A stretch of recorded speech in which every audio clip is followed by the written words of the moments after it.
Melihat pola pertempuran cangkir hisap baru yang dibuat di depannya, sebuah ide jahat tiba-tiba terlintas di benak Xiao Hong. Haruskah ia menyimpan yang ini untuk dirinya sendiri dan memberikan yang sebelumnya kepada Luo Xuening?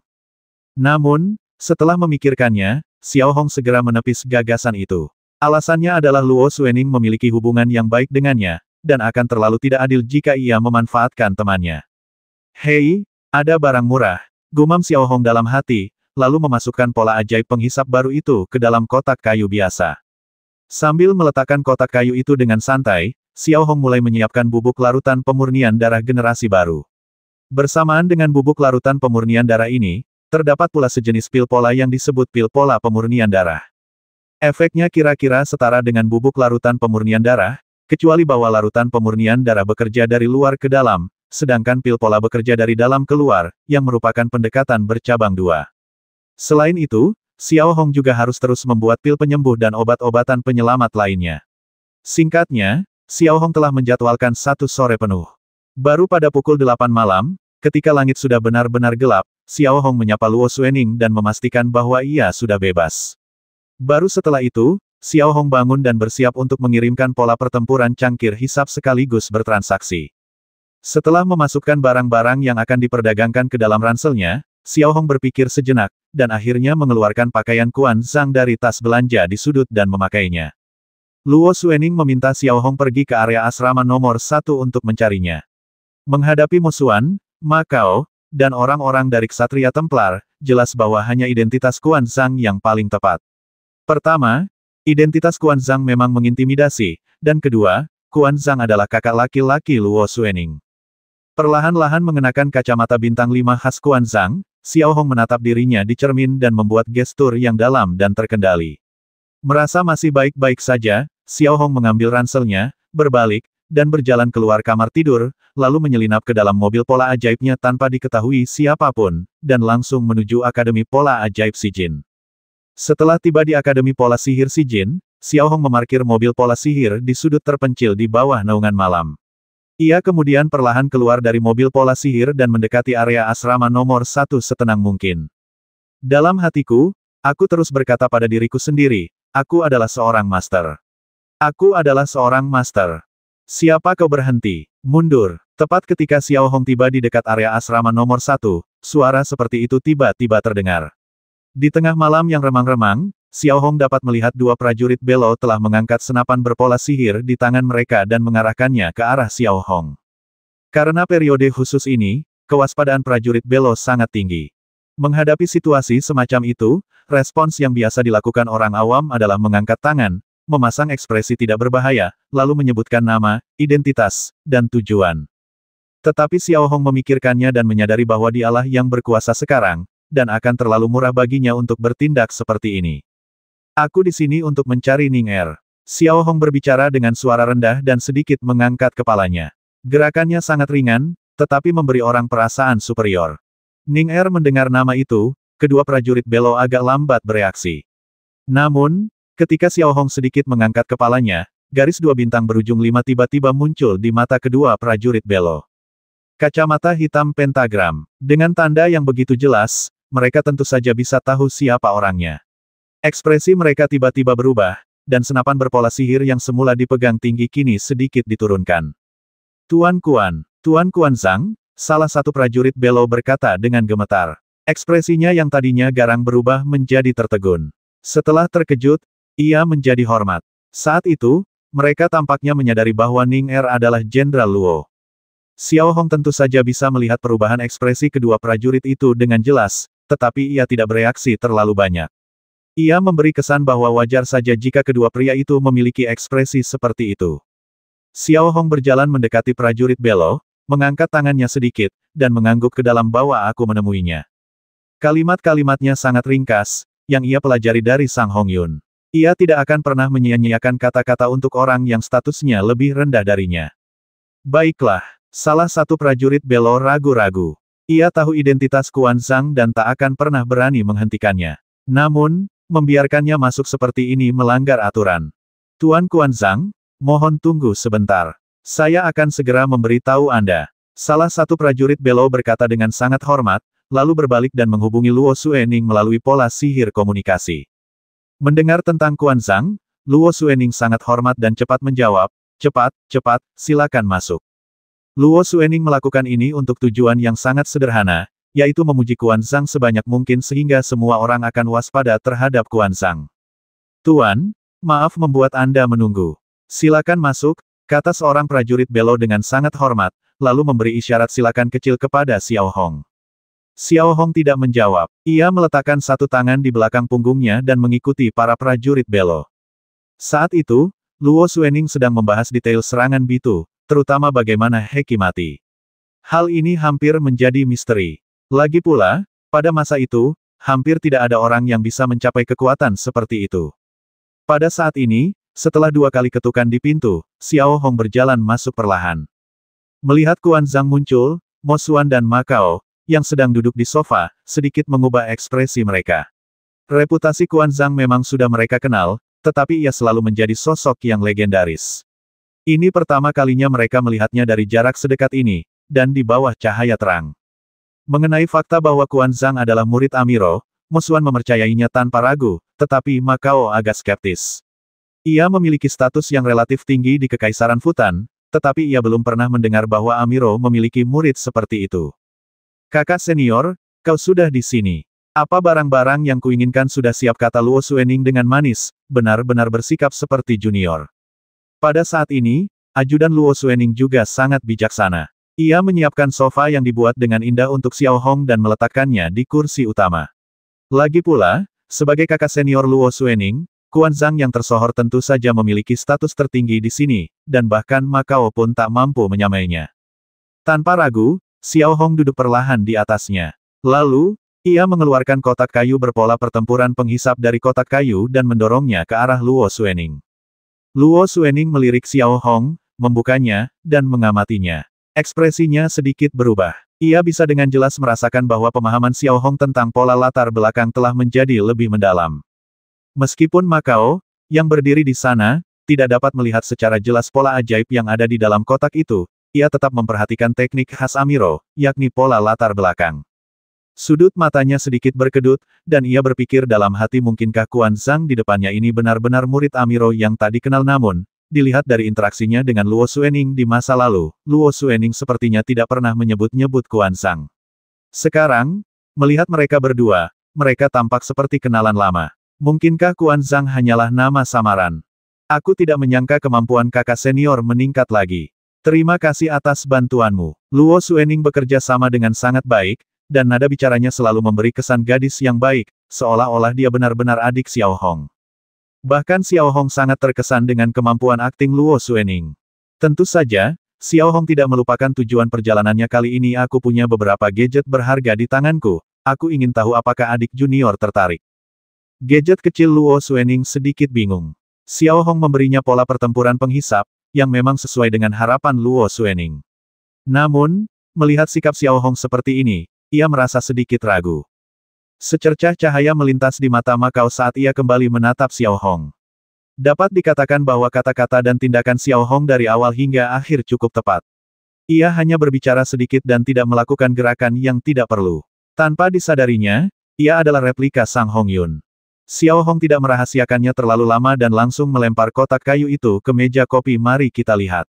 Berapa harganya? Luo Suening, Ma Kao dan bahkan Mo Xuan melirik Xiao Hong, lalu mengalihkan pandangan mereka ke Luo Suening. Luo Suening bingung, tetapi tetap membuka kotak kayu itu dengan hati-hati. Ada lebih dari 20 pola sihir yang ditempatkan secara acak di dalamnya, dan yang paling rumit ditempatkan di atas. Pola ajaib, yang dulu, Ma Kao dan Mo Xuan mengungkapkan keraguan tersebut satu demi satu, tetapi ekspresi mereka tiba-tiba berubah pada saat berikutnya. Karena mereka tiba-tiba menyadari bahwa salah satu pola sihir tingkat master itu milik Heki. Pria yang penyebab kematiannya telah lama mereka selidiki tetapi masih belum terungkap. Bagaimana pola ajaib Heki bisa muncul di tangan Kuanzang? Dalam sekejap, ini menjadi pikiran umum dalam benak Luo Suening, Ma Kao dan Mo Xuan. Ma Kao dan Mo Xuan tampaknya langsung mengerti bahwa Heki kemungkinan besar dibasmi oleh Kuanzang. Kuanzang membawa barang-barang ini, bukan untuk transaksi, melainkan sebagai cara lain untuk memberitahu mereka bahwa Hera mati di tangannya. Luo Suening, yang mengetahui kebenarannya, bahkan lebih curiga. Dia memahami Xiao Hong dan mengetahui kekuatan sejatinya. Xiao Hong memang tidak memiliki kemampuan untuk membasmi Heki, tetapi bagaimana mungkin barang-barang Heki jatuh ke tangan Xiao Hong? Kalau kalian suka barang-barang ini, aku bisa menjualnya dengan harga murah. 3.000 emas, itu sangat murah. Yang ini sedikit lebih mahal. Xiao Hong melirik ketiga orang di sofa tanpa ekspresi. Ia mengulurkan tangan dan mengeluarkan pola pertempuran pedang darah dari tas pola sihir, lalu meletakkannya di meja kopi. Tanda pertempuran permanen Heki. Heki dan Makao, yang sudah sangat memahami Heki, tiba-tiba punya ide. Betul, meskipun mereka berstatus tinggi dan menjadi jenderal di ketentaraan, mereka akan tergoda oleh pola pertempuran permanen karena terlalu langka. Dan itu tidak dapat dibeli dengan uang, dan seringkali menjadi inti yang diandalkan oleh Pattern Master untuk bertarung sepanjang hidupnya. Bahkan di antara ksatria Templar, sebagian besar anggota tingkat Master tidak memiliki pola pertempuran permanen mereka sendiri. Luo Suening masih sedikit kekurangan dalam hal ini, tetapi tampaknya hal ini telah menjadi godaan besar bagi Makao. Aku tak percaya kakak senior sudah kaya raya. Aku hanya berharap dia tidak memanfaatkanku. Luo Suening terus tersenyum, tetapi hatinya sudah berdebar kencang. Mungkinkah dia yakin Heki tidak dibasmi oleh Xiao Hong? Siapa lagi? Bagaimana mungkin dia bisa membasmi seorang master kelas Yu dengan begitu bersih dan efisien? Bayangan hitam. Spekulasi semacam itu mulai tumbuh kuat di hati Luo Suening. Bab 216. Petunjuk. Pola pertempuran permanen level Master Controlling dihargai selangit.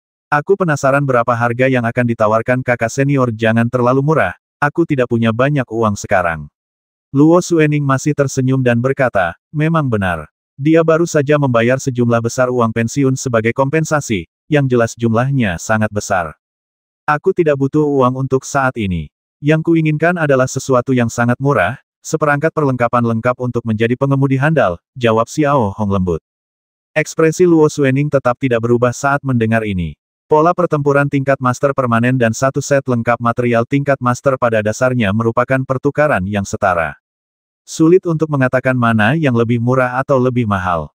Terlebih lagi, untuk sesuatu seperti pola pertempuran permanen, pada dasarnya dapat dikatakan bahwa pola tersebut selalu sangat diminati, tidak peduli kepada siapapun pola tersebut diberikan. Namun, ada satu hal yang membuat Luo Suening agak malu, yaitu, ia tidak memiliki perlengkapan lengkap untuk menjadi pengemudi utama, setidaknya ia tidak membawanya. Jika diangkut dari markas ke sini, akan memakan waktu setidaknya beberapa minggu. Saya sangat tertarik dengan pertukaran itu, tapi, saya tidak membawanya, dan saya tidak tahu apakah kakak senior saya bisa menunggu beberapa minggu, kata Luo Suening lirih. Jenderal Luo, kalau tidak berkenan, bisakah kau serahkan pola pertempuran ini kepadaku? Sebelum Xiao Hong sempat menjawab, Makao tiba-tiba berkata, ada seperangkat materi untuk menjadi pengemudi utama di Little Eagle. Aku yakin Kuan Zhang menginginkan materi ini, mungkin untuk muridnya. Xiao Hong tidak menanggapi, tetapi melirik Luo Suening sedikit, ingin mendengar pendapatnya. Sebenarnya, jauh di lubuk hatinya, Luo Suening juga menginginkan pola pertempuran permanen ini. Ia memiliki banyak bawahan, tetapi tidak banyak yang memiliki pola pertempuran permanen. Terlebih lagi, tidak banyak kesempatan untuk menukar pola tersebut melalui material. Namun, karena Makao punya permintaan, Luo Suening sepertinya tak bisa berkata apa-apa. Keduanya memang berteman, dan kali ini ia sepenuhnya bergantung pada bantuan Makao. Akan terlalu tidak baik jika menolaknya begitu saja. Senior Macao, kau merampokku. Pola pertempuran permanen ini disiapkan oleh kakak seniorku. Namun, karena kau yang memintanya, sulit bagiku untuk menolaknya. Tapi itu tergantung pada apa yang dipikirkan kakak seniorku. Dia sangat pemilih dalam hal transaksi. Luo Suening berpura-pura enggan dan melirik Xiao Hong. Ia menunjuk Macao dengan tangannya di bawah meja kopi, lalu mengepalkan tinjunya. Xiao Hong memahami tindakan semacam ini. Ia bisa menghasilkan banyak uang. Sebagai kekuatan utama kekaisaran, para ksatria Templar sangat kaya. Terima kasih banyak, Jenderal Luo, karena telah mengalah. Saya hanya tidak tahu apa yang dipikirkan Tuan Kuan Zhang. Makao mengalihkan pandangannya ke Xiao Hong dan berkata dengan hormat. Xiao Hong merasa cukup senang diperlakukan begitu hormat oleh komandan senior ksatria Templar. Namun, ia tidak menunjukkan perasaan itu di wajahnya, melainkan tampak sangat dingin. Saya melihat Ning Er saat dia mengenakan celana selangkangan terbuka. Anda harus memahami hubungan di antara kita. Sejujurnya, transaksi ini hanyalah bantuan. Sepertinya Tuan Macao dan saya tidak memiliki hubungan apapun. Oleh karena itu, harga bantuan ini secara alami dibebaskan. Tentu saja, demi Ning Er, saya akan tetap memilih untuk bertransaksi dengan Anda, tetapi saya juga berharap Ma Chao dapat menunjukkan ketulusan. Xiao Hong berkata-kata demi kata. Meskipun kata-katanya tenang, nadanya terdengar merendahkan. Namun, Luo Xuening tak berdaya setelah mendengar ini. Ia tak percaya Xiao Hong berani mengatakan apapun. Diperkirakan Xiao Hong belum lahir saat Luo Xuening mengenakan celana selangkangan terbuka. Ketulusan Tuan Kuanzang, mohon tenangkan diri. Setelah berkata demikian, Ma Chao membisikkan beberapa patah kata kepada asisten di sampingnya. Sekitar setengah jam kemudian, asisten itu kembali dengan 2 kotak logam emas di tangannya, 1 besar dan 1 kecil. Ia kemudian meletakkan kedua benda itu di hadapan Xiao Hong. Setelah membukanya, Xiao Hong dapat dengan jelas melihat kotak yang lebih besar berisi sepotong baju zirah berwarna abu-abu gelap dengan pola sihir hitam di atasnya, dan sebuah helm hitam legam. Kelihatannya agak tua, tetapi sebenarnya masih baru. Kotak lainnya berisi 2 botol kristal kecil, masing-masing seukuran ibu jari, berisi larutan 1 hitam dan 1 kuning muda. Namun, ketika Xiao Hong memfokuskan pandangannya pada botol kristal kuning muda itu, matanya tiba-tiba bergerak. Botol itu tampak sangat familiar. Ya, itu adalah botol larutan bertanda X yang pernah ia temukan sebelumnya. Bahkan warna hijau samar di dalamnya pun sama persis. Mungkinkah ini terkait dengan materi yang dibutuhkan untuk menjadi pengemudi? Xiao Hong berpikir dalam hati, tetapi tidak ada tanda-tanda sesuatu yang tidak biasa dalam perilakunya. Set zirah ini disebut zirah naga api. Zirah ini terbuat dari kulit naga api dan dipadukan dengan pola-pola magis di atasnya, sehingga memungkinkan tubuh menahan suhu tinggi dan terhindar dari kerusakan. Zirah ini juga memiliki kemampuan bela diri yang sangat baik dan sangat ringan seperti bulu. Selain itu, terdapat 2 botol larutan, yang berwarna hitam adalah empedu naga penetrasi yang bermutasi, makhluk roh bermutasi pada tingkat pengendalian jiwa, dan yang berwarna kuning muda adalah lemak yu kristal hitam. Ma Chao menjelaskan bahwa yu kristal hitam adalah sejenis makhluk kosmik, hampir menjadi ciri khas Kekaisaran Futan. Wilayah tempat tinggalnya tidak luas dan telah dikontrol ketat oleh tentara. Ada juga wilayah kecil di dalam wilayah kerajaan Weilin. Wajar jika Xiao Hong tidak mengetahuinya, karena yu kristal hitam hampir menjadi barang istimewa bagi para perwira militer senior. Jika kau ingin memberikannya kepada muridmu, maka aku hanya bisa mengatakan bahwa muridmu diberkati, tambah Ma Chao. Faktanya, ini memang benar. Materi-materi ini pada dasarnya adalah materi tingkat atas untuk menjadi pengemudi ahli, yang sangat meningkatkan tingkat keberhasilan. Dapat dikatakan bahwa Xiao Hong jelas tidak rugi menukar benda-benda ini dengan pola pertempuran pedang darah, dan alasan mengapa Ma Chao mengambil benda-benda berharga tersebut juga merupakan isyarat niat baik yang halus terhadap Kuansang. Lagi pula, tidak ada seorang pun di seluruh Federasi Gadu yang berani menyinggung murid Amiro. Lumayan, kata Xiao Hong santai, tapi jantungnya sudah berdebar kencang. Barang-barang ini jelas sangat ia inginkan. Karena Tuan Kuanzang telah setuju, mari kita bekerja sama dengan bahagia. Ma Chao melanjutkan sambil tersenyum, kata-kata dan perilakunya cukup sopan. Ding dang dang. Hampir pada saat ini, terdengar ketukan pelan di pintu, dan kemudian seorang pengintai Templar masuk perlahan. Komandan, barusan. Detektif itu baru saja mengucapkan setengah kata-katanya ketika matanya tertuju pada Xiao Hong dan dia berhenti berbicara. Kuanzang adalah kakak seniorku, jangan khawatir, katakan saja langsung padaku. Luo Xuening melirik detektor dan menjawab. Baik, Pak, kata detektif itu sambil membentangkan gambar pindaian di atas meja kopi. Gambar pindaian itu memperlihatkan pemandangan panorama area yang luas selama pelatihan lapangan. Pak, lihat di sini. Detektor menunjuk ke arah utara peta pemindaian, yaitu hutan batu kasan. Di hutan batu kasan, terdapat titik hitam samar yang terletak di bawah batu raksasa. Melihat bintik-bintik hitam pada gambar yang dipindai, Xiao Hong tiba-tiba menyipitkan matanya sedikit, dan ekspresinya sedikit berubah. Untungnya, mata berujung 5 dan topeng menutupi wajahnya, jadi tidak ada yang menyadari perubahan ekspresinya. Luo Xuening juga sedikit bingung dan bertanya dengan lembut apa ini. Detektor itu tidak langsung merespons. Ia mengeluarkan gambar lain yang diperbesar dan beresolusi tinggi dan meletakkannya di depan Luo Xuening. Pada gambar yang diperbesar itu, bayangan hitam terlihat sedang beristirahat di bawah batu raksasa, seolah berjalan perlahan ke arah barat daya.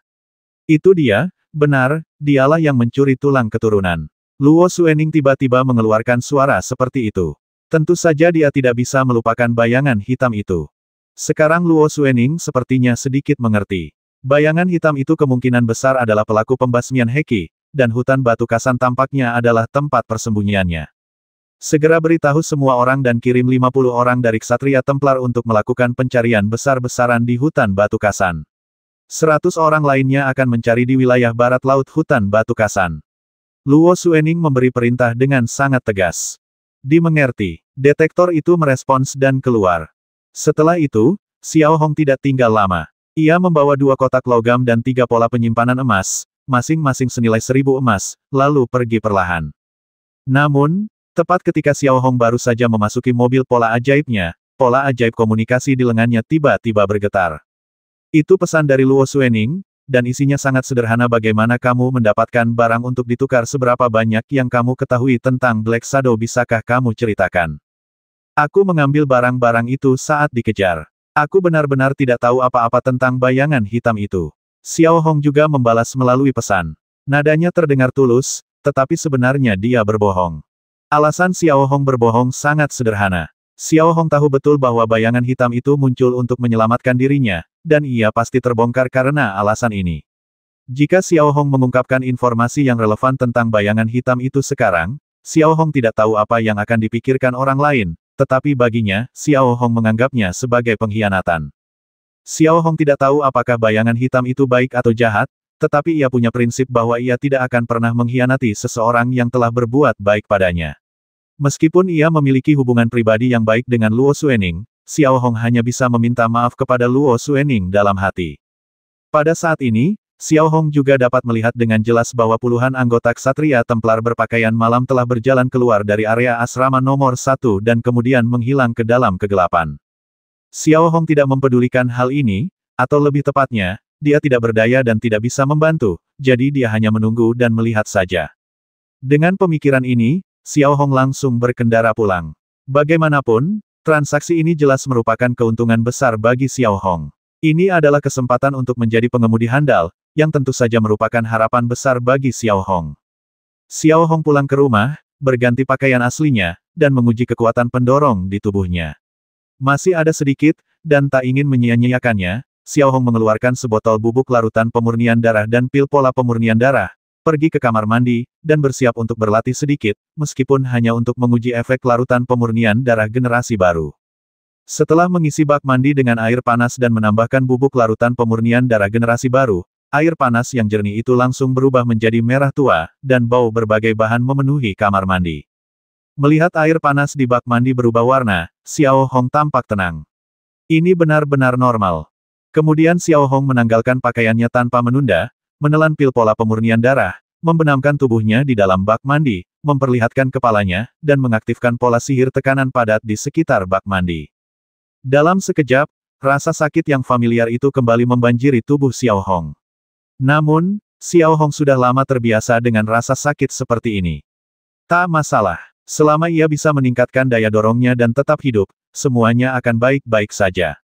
Dengan bantuan larutan pemurnian darah generasi baru dan pil pola pemurnian darah, kekuatan pendorong internal Xiao Hong telah meningkat jauh lebih cepat dari sebelumnya, meningkat sebesar 50%. Xiao Hong sangat puas dengan kecepatan peningkatan ini, dan sekali lagi menemukan perasaan peningkatan pesat yang pernah dialaminya di masa lalu. Tentu saja, jumlah uang yang dikeluarkan tidak dapat diterima oleh orang biasa. Sebotol bubuk larutan sekecil itu saja, biaya materialnya saja sudah setara dengan 20 koin emas, belum lagi es berusia 10.000 tahun itu. Selain itu, ada juga pil pola pemurnian darah yang masing-masing bernilai 5 koin emas. Karena Xiao Hong hanya memiliki sedikit tenaga pendorong di tubuhnya, ia hanya berlatih selama setengah jam kali ini sebelum keluar dari bak mandi. Tenaga pendorong di tubuhnya telah mencapai 2.941 unit. Jika ia terus seperti ini, ia bisa mencapai tingkat keempat penunggang kuda setelah 1 atau 2 hari berlatih penuh. Setelah pertarungan dengan Miao Chen, dapat dikatakan bahwa Xiao Hong bermimpi mencapai tingkat keempat penunggang kuda. Xiao Hong tidak akan pernah melupakan kebencian karena dikejar 2 kali berturut-turut. Terlebih lagi, dalam percakapan dengan Luo Xuening tadi, Luo Xuening juga mengatakan bahwa gangguan sinyal tiba-tiba selama pelatihan lapangan ini kemungkinan besar terkait dengan Cai Xuang, yang berkolusi dengan Miao Chen. Xiao Hong hanya mengingat hal ini dan tidak bertindak gegabah atau membiarkan hatinya dipenuhi kebencian, karena hal yang paling mendesak saat ini adalah meningkatkan kekuatannya dan menyembuhkan penyakitnya. Melihat waktu, sudah tengah malam. Tenaga penggerak yang tersisa di tubuhnya sangat sedikit dan ia hampir tidak bisa berbuat apa-apa. Xiao Hong hanya meringkuk di selimut, menatap langit-langit, lalu dengan enggan mematikan lampu pola ajaib itu. 1 hari lagi telah berlalu, dan entah berapa hari lagi yang tersisa. Namun, hari-hari yang tersisa sudah tidak banyak lagi. Bisa dibilang setiap hari sangat berharga bagi Xiao Hong sekarang. Di sisi lain, menghadapi perubahan mendadak, Luo Xuening langsung sibuk. Sambil menatap layar cahaya, ia terus mengarahkan anggota Ksatria Templar untuk melakukan pencarian rahasia skala penuh di hutan Batu Kasan. Ma Chao bertanggung jawab atas pencarian di area luas di barat daya hutan Batu Kasan.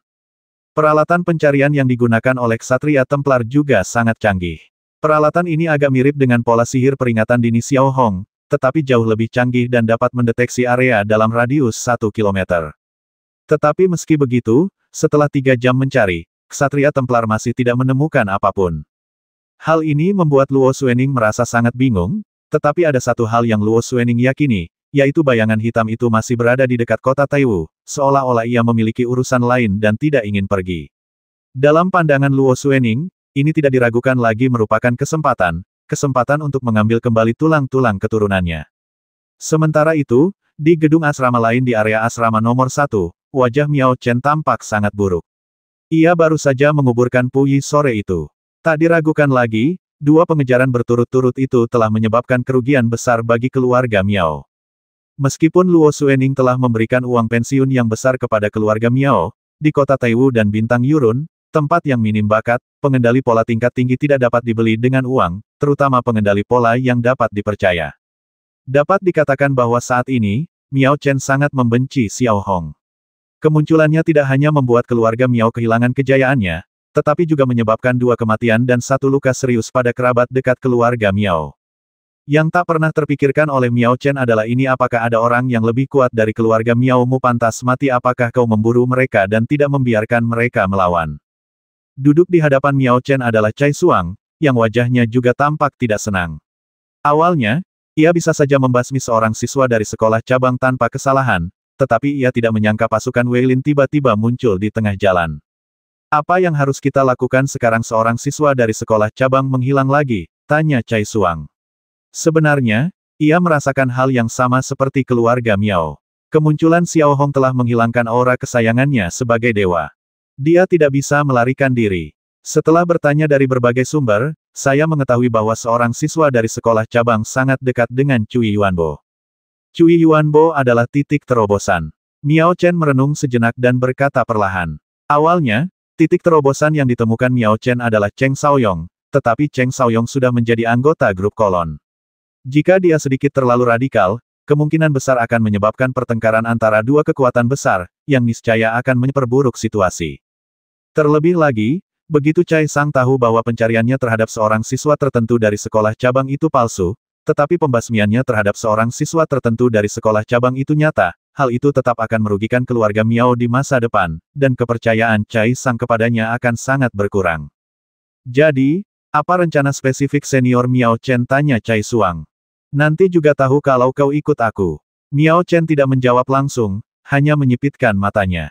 Dalam sekejap mata, hari berlalu dengan cepat. Setelah bangun, Xiao Hong terus berkonsentrasi membuat pil penyembuh dan melakukan tindakan penyelamatan seperti biasa. Karena saat ini, 10 kelinci perlu diuji secara bersamaan, beban kerja Xiao Hong masih cukup besar. Pada dasarnya, 30 dosis larutan kardiotonik perlu diproduksi, serta pil perbaikan sel, pil detoksifikasi, dan sebagainya. Yang lebih penting, Xiao Hong tidak punya banyak waktu tersisa. Ini hal yang paling krusial. Meskipun masih ada 4 bulan tersisa sebelum batas waktu 1 tahun, pola pengobatan Zitong hanya dapat digunakan 8 kali, dan efeknya memang tidak sejelas sebelumnya. Berdasarkan perhitungan ini, Xiao Hong mungkin menyadari bahwa waktu yang tersisa untuk dirinya sendiri paling lama sekitar 1 bulan. Pada saat ini, kehidupan sangatlah berharga bagi Xiao Hong. Setelah membuat lebih dari selusin pil perbaikan sel dan lebih dari selusin larutan kardiotonik dan memasukkannya ke dalam suntikan yang dibeli, Xiao Hong berbalik dan melanjutkan latihan dengan bubuk larutan pemurnian darah dan pil pemurnian darah. Sekarang Xiao Hong kurang dari 60% tenaga pendorong lagi untuk mencapai level keempat pengemudi. Jika ia berusaha sekuat tenaga, itu akan memakan waktu sekitar 1 hari. Dapat dikatakan bahwa semakin kuat daya dorong dalam tubuh Xiao Hong saat ini, semakin besar peluangnya untuk bertahan hidup, dan hal itu juga dapat meningkatkan efektivitas tempurnya secara signifikan. Oleh karena itu, Xiao Hong tidak pernah mengendur dalam hal meningkatkan daya dorongnya. Memasukkan tubuhnya ke dalam bak mandi lagi, Xiao Hong berusaha sekuat tenaga menyingkirkan semua gangguan dan berkonsentrasi pada latihan. Karena pelatihan lapangan baru saja berakhir dan festival musim dingin kota Taiwu juga diadakan selama periode ini, semua sekolah mendapat libur 5 hari. Sepanjang hari, Xiao Hong hampir tidak makan atau minum apapun. Ia basah kuyup dalam larutan pemurnian darah. Ketika tubuhnya mulai keriput, ia keluar dan berlatih metode pengendalian diri di kepala tempat tidur. Ketika kekuatan pengendaliannya habis, ia meneguk manik pola sihir biru hitam dan terus berlatih dengan giat. Hingga pukul 7, Xiao Hong yang terbenam dalam larutan pemurnian darah akhirnya mencapai 3001 saham tenaga penggerak dalam tubuhnya, berhasil menerobos ke tingkat keempat pengemudi. Pada saat ini, Xiao Hong dapat dengan jelas merasakan bahwa kekuatan pendorong di tubuhnya telah menjadi lebih besar dan lebih kuat lagi. Perlahan berdiri dari bak mandi, Xiao Hong mengepalkan tinjunya sedikit. Meskipun merasa sangat lelah, hatinya masih dipenuhi kegembiraan yang tak berujung. Level keempat pengemudi sangat penting bagi Xiao Hong. Ia tidak hanya dapat meningkatkan manik pola sihir biru tua sekali lagi, memperkuat kekuatannya sendiri, dan memiliki modal untuk bertarung dengan Miao Chen, tetapi juga dapat meningkatkan peluangnya untuk bertahan hidup. Setelah keluar dari bak mandi, Xiao Hong mengenakan pakaiannya, mantelnya, dan keluar dari kamar tidur. Waktunya makan malam telah tiba. Melihat Xiao Hong keluar dari ruangan, Lile tiba-tiba mendekat, dengan ekspresi bangga di wajahnya. Saudara Hong, kabar baik. Toko-toko yang Anda rencanakan semuanya telah dinegosiasikan, dan saya juga telah merekrut beberapa pengendali pola, yang levelnya cukup bagus. 2 di antaranya bahkan level 1. Totalnya ada sekitar 20 orang. Huang Mao dan yang lainnya, serta Li Wen, juga telah menyatakan bahwa mereka pasti akan datang membantu jika kita dalam kesulitan, jawab Lile. Berarti ada lebih dari 30 orang, tanya Xiao Hong lembut. Benar sekali, jawab Lile. Berapa banyak uang yang masih dibutuhkan, tanya Xiao Hong. Kamu hampir tidak pernah menggunakan tabungan dari perjalanan ke Dahong Mei akhir-akhir ini. Sekarang kamu punya 1.100 koin emas. Termasuk pembelian toko dan gaji mereka, kamu mungkin butuh 1.500 koin emas lagi, kata Lile sambil menghitung. Bisa dibilang, setelah berhari-hari, melihat begitu banyak koin emas yang dihabiskan, Lile jadi agak mati rasa. Ini 2.000 emas, dan 500 emas sisanya untuk ditukar. Kalau ada waktu, aku akan membekali kalian, Linzi, dan yang lainnya dengan pola pertempuran untuk pertahanan diri. Xiao Hong dengan santai melemparkan beberapa pola penyimpanan emas ke tangan Lile, yang 600 di antaranya persis seperti yang dijarahnya dari Heki. Oh, terima kasih, Saudara Hong, kata Linzi gembira mendengarnya. Ia sekarang adalah penunggang kuda level 7 dan bermimpi memiliki pola perang yang bagus, tetapi tidak mudah untuk meminta bantuan Xiao Hong. Kalian juga harus membaca lebih banyak buku tentang pembuatan pola dan belajar lebih banyak tentang keterampilan menggunakan pisau. Oke, Xiao Hong memberi instruksi lagi dan berjalan ke aula depan untuk melihat makanan lezat apa yang ada di meja. Dia benar-benar lapar setelah seharian tidak makan. Bisa dibilang Xiao Hong sedang dalam suasana hati yang sangat baik sekarang. Ia memiliki lebih dari 30 orang untuk dikomandoi, dan ia telah mencapai tingkat keempat sebagai pengemudi. Bahkan jika identitas seorang siswa di sekolah cabang terbongkar, keluarga Miao mungkin tidak akan berani main-main. Sekarang, ide untuk mengendalikan jalan ini pada dasarnya telah tercapai.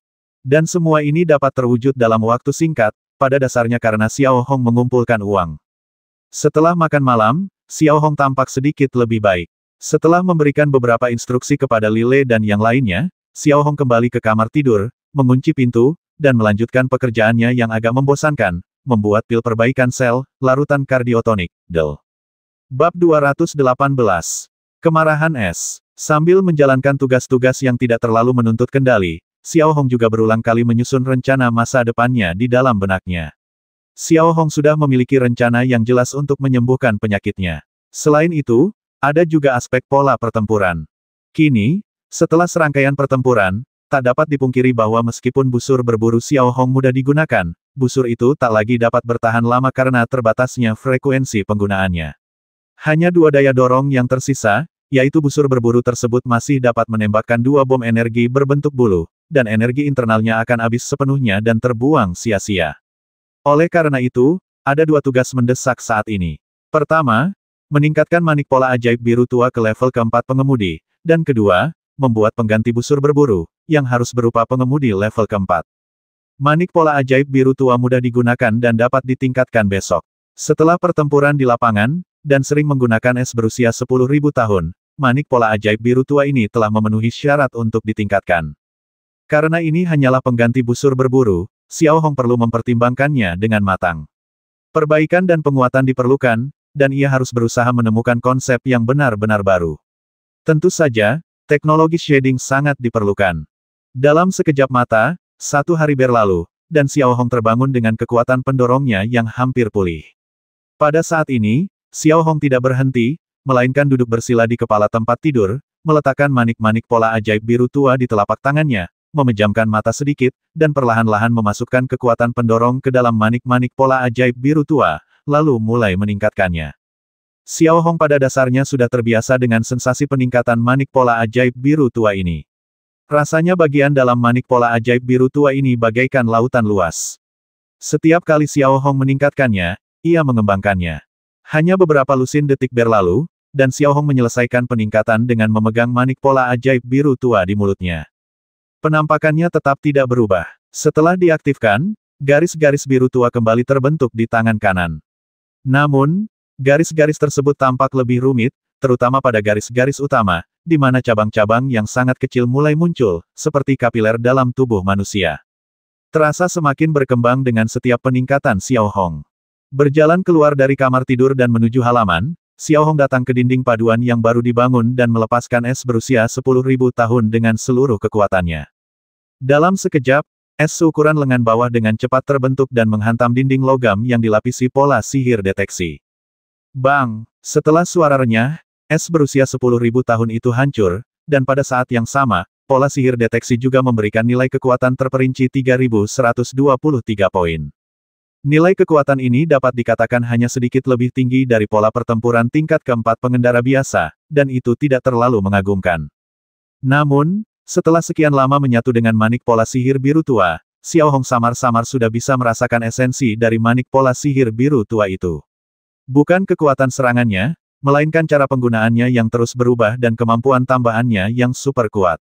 Terlebih lagi, setelah mencapai level keempat pengemudi, Xiao Hong dapat dengan jelas merasakan bahwa kendalinya atas es berusia 10.000 tahun itu telah mencapai level yang lebih tinggi. Tiba-tiba, Xiao Hong tak kuasa menahan diri untuk mengeluarkan suara seperti itu. Samar-samar, Xiao Hong sekali lagi merasakan kekuatan misterius bergejolak di lengan kanannya. Xiao Hong pernah merasakan hal ini sebelumnya, dan setiap kali perasaan ini memberinya kemampuan yang berbeda. Setelah menarik napas dalam-dalam, Xiao Hong sepenuhnya melepaskan kendali pada kekuatan ini dan membiarkannya mengalir melalui tubuhnya. Dalam sekejap, Xiao Hong merasakan hawa dingin tiba-tiba menyebar dari tangan kanannya ke seluruh tubuhnya, membuatnya menggigil tanpa sadar. Kemudian, sebuah perasaan aneh menyerang sekujur tubuh Xiao Hong. Ia merasa seolah-olah tubuhnya dipenuhi arus dingin. Napas yang dihembuskannya pun dipenuhi kabut dingin yang samar. Tak hanya itu, jika diperhatikan lebih dekat, Xiao Hong samar-samar dapat melihat kabut dingin yang sama terus-menerus keluar dari pori-porinya. Tenaga pendorong di tubuhnya pun mulai berdetak terus-menerus, sangat aktif dan luar biasa. Perasaan ini aneh sekali, gumam Xiao Hong dalam hati, raut wajahnya agak bingung. Secara naluriah, Xiao Hong sepertinya tahu apa yang harus dilakukan. Berjalan perlahan di depan dinding logam, Xiao Hong meletakkan telapak tangannya rata di dinding, lalu tiba-tiba mengerahkan tenaga penggeraknya. Ia melihat es berusia 10.000 tahun itu mulai menyebar dengan telapak tangan Xiao Hong sebagai pusatnya, dengan kecepatan yang terlihat oleh mata telanjang. Dalam sekejap mata, lapisan es berusia 10.000 tahun itu telah mengembun di area seluas 1 meter. Membekukan, ini tampaknya telah menjadi kemampuan baru Xiao Hong. Selain itu, Xiao Hong juga dapat merasakan bahwa kemampuan barunya tidak terbatas pada ini. Bertindak sepenuhnya berdasarkan insting, Xiao Hong sekali lagi memobilisasi kekuatan pendorong di tubuhnya, dan gel biru tua dengan cepat terbentuk di telapak tangannya. Ini adalah zat yang merupakan perpaduan antara kekuatan pendorong dan energi manik pola ajaib biru tua. Dalam istilah awam, itu adalah es berusia 10.000 tahun yang belum membeku selama 10.000 tahun. Tiba-tiba lemparkan gel ke dinding.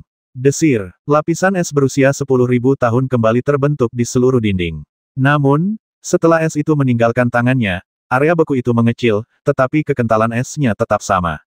Dengan penemuan ini, Xiao Hong sudah bisa merasakan bahwa seiring manik pola ajaib biru tua terus membaik, kendalinya atas es pun terus menguat. Hanya dengan lambaian tangannya, bila es akan terbentuk di sepanjang lintasan jari Xiao Hong. Kendali bebas atas es semacam ini tidak dimiliki oleh pengendara tingkat ketiga. Terutama ketika membiarkan kekuatan misterius itu memasuki tubuh, seseorang menjadi satu dengan es, termasuk kekuatan pendorong dalam tubuh. Xiao Hong hanya memberi nama kekuatan misterius itu Ice Fury. Tentu saja, dalam keadaan ini, Xiao Hong dapat dengan jelas merasakan bahwa meskipun kekuatan pendorong di tubuhnya sangat aktif, ia juga dikonsumsi dengan sangat cepat. Akan tetapi, hal itu tidak mempengaruhi kegembiraan Xiao Hong yang tak terkendali. Setelah kondisi Ice Rage dibatalkan, Xiao Hong dapat merasakan bahwa meskipun ia masih dapat mengaktifkan freeze, efeknya jelas tidak semudah dalam kondisi Ice Rage. Situasi saat ini sangat aneh, tetapi setelah percobaan singkat, Xiao Hong menarik kembali manik pola ajaib biru tua, tidak ingin membuang terlalu banyak kekuatan pendorong di tubuhnya. Setelah kembali ke kamar tidur, Xiao Hong menenangkan dirinya dan melanjutkan pekerjaannya, membuat pil perbaikan sel untuk penyelamatan. Menjelang malam, Xiao Hong telah menyelesaikan semua upaya penyembuhan Wen dan bahkan penyelamatan, memenuhi sebuah kotak kayu kecil, yang dibuat sesuai jumlah 10 ekor kelinci. Seharusnya hampir selesai, gumam Xiao Hong pada dirinya sendiri setelah melihat sekilas barang-barang di dalam kotak kayu kecil itu. Nada suaranya tenang, tetapi ada sedikit kekhawatiran di matanya. Dia tidak tahu apa yang harus dilakukan jika dia gagal kali ini.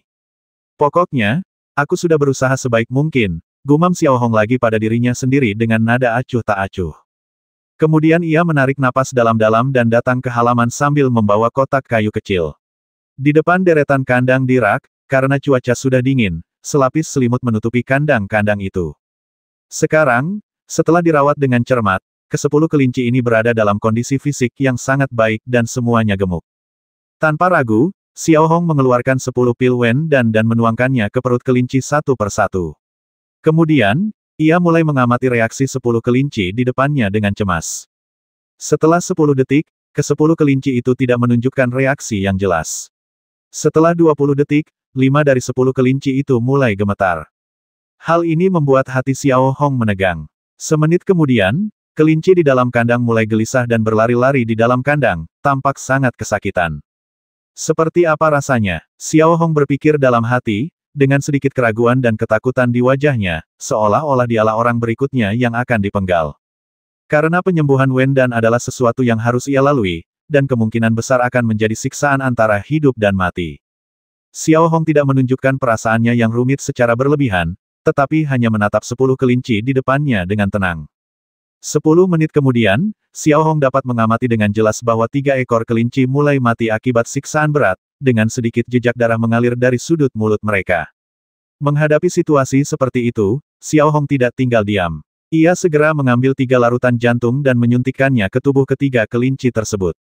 Bersamaan dengan itu, ia mengaktifkan pola penyembuhan dan menyapukannya ke tubuh ketiga kelinci tersebut. Ada efeknya, kelinci yang tadinya sekarat menjadi hidup kembali, tetapi terlihat sangat lemah. Kemudian Xiao Hong mulai memberi 10 kelinci satu persatu pil perbaikan sel dan kemudian pil detoksifikasi. Baru setengah jam, dan meskipun cuaca dingin, Xiao Hong sudah berkeringat deras, dan alisnya berkerut dari awal hingga akhir. Namun, meski begitu, 1 jam kemudian, ketika Xiao Hong telah mengerahkan seluruh tenaganya, 3 ekor kelinci akhirnya terbasmi. Ada sedikit bercak darah di sudut mulut dan mata mereka, dan mereka terbaring tak bergerak di dalam kandang. Adegan seperti itu membuat Xiao Hong merinding. 3 kelinci mati, yang menunjukkan bahwa, dilihat dari pronanguilitas saat ini, pengobatan untuk Wen dan tidak 100% efektif, tetapi memiliki tingkat kematian 30%. Artinya Xiao Hong harus berjuang demi hidupnya sambil menahan rasa sakit luar biasa. Berbalik, ia melihat ke-7 kelinci lainnya. Masing-masing dari mereka berada dalam kondisi menyedihkan dan sangat lemah. Penampilan mereka yang sebelumnya sehat telah hilang sepenuhnya. Melalui mereka, Xiao Hong seolah melihat dirinya di masa depan. Lebih penting lagi, Xiao Hong tahu betul bahwa mereka belum melewati masa kritis dan bisa mati kapan saja dan di mana saja, seperti lilin yang tertiup angin. Oh, Xiao Hong mendesah pelan, suaranya terdengar sangat ringan, lalu ia memindahkan 10 kandang itu ke kamar tidurnya yang relatif hangat. Ia berharap lingkungan yang nyaman seperti itu akan memungkinkan mereka bertahan hidup.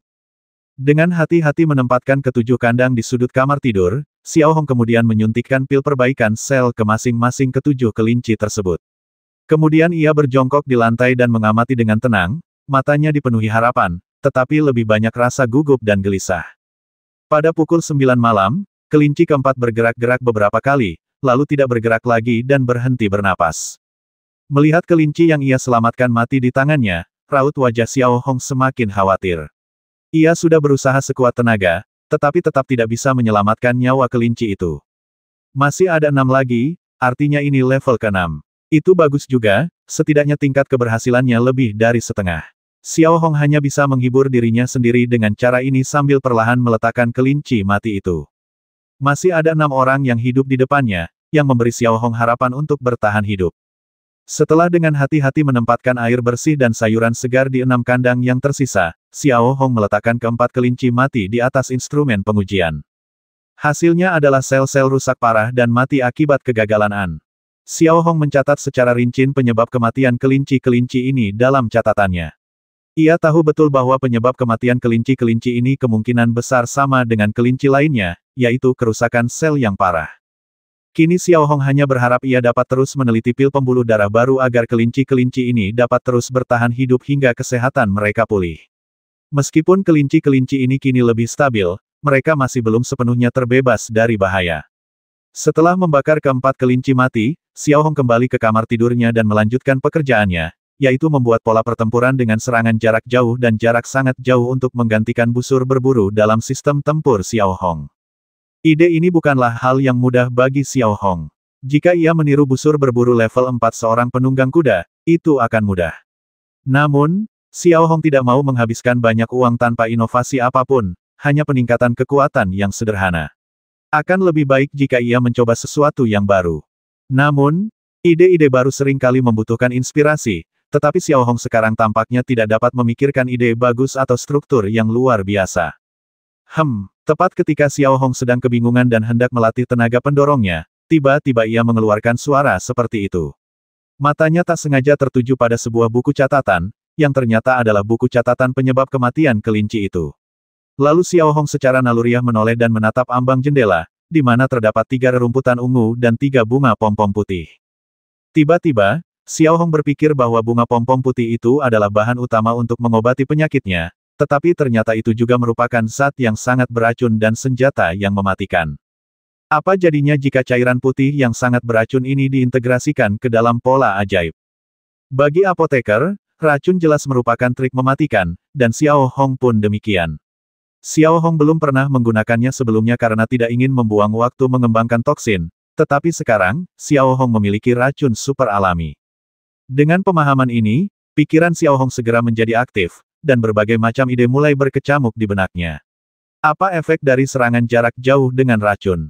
Cobalah, bisik Xiao Hong, lalu duduk kembali di kursinya, mengeluarkan buku catatannya, dan mulai menulis serta menggambar dengan cepat di atasnya, menganalisis ide-ide spesifik dari pola sihir baru itu.